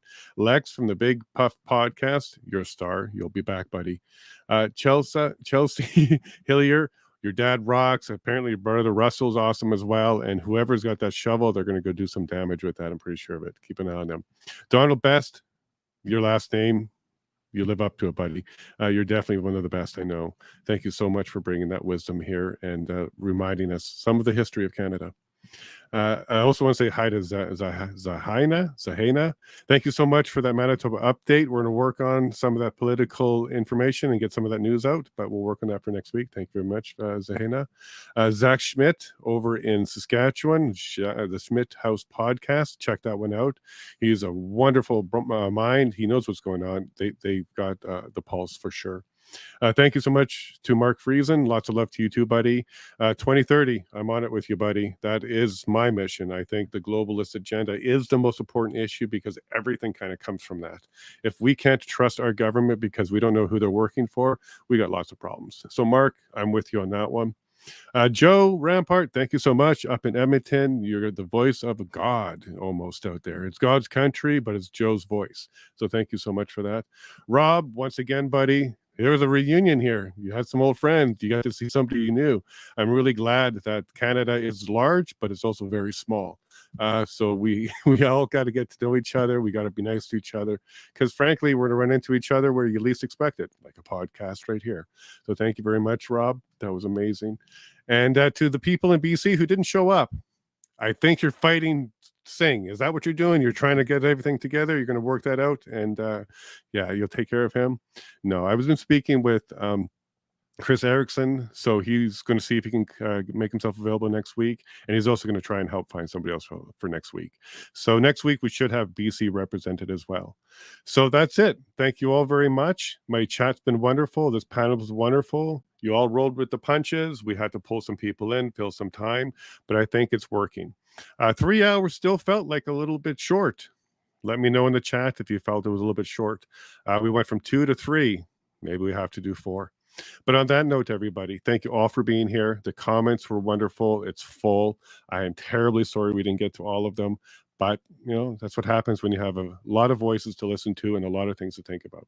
So thank you to everybody, Rob, Don, Kevin, Joe, and to everybody else that already took off, everybody in the chat, to Padge for doing the chat, for Ali for pushing some of the buttons. You guys make this wonderful. So I want you to remember that I love you all, and God bless.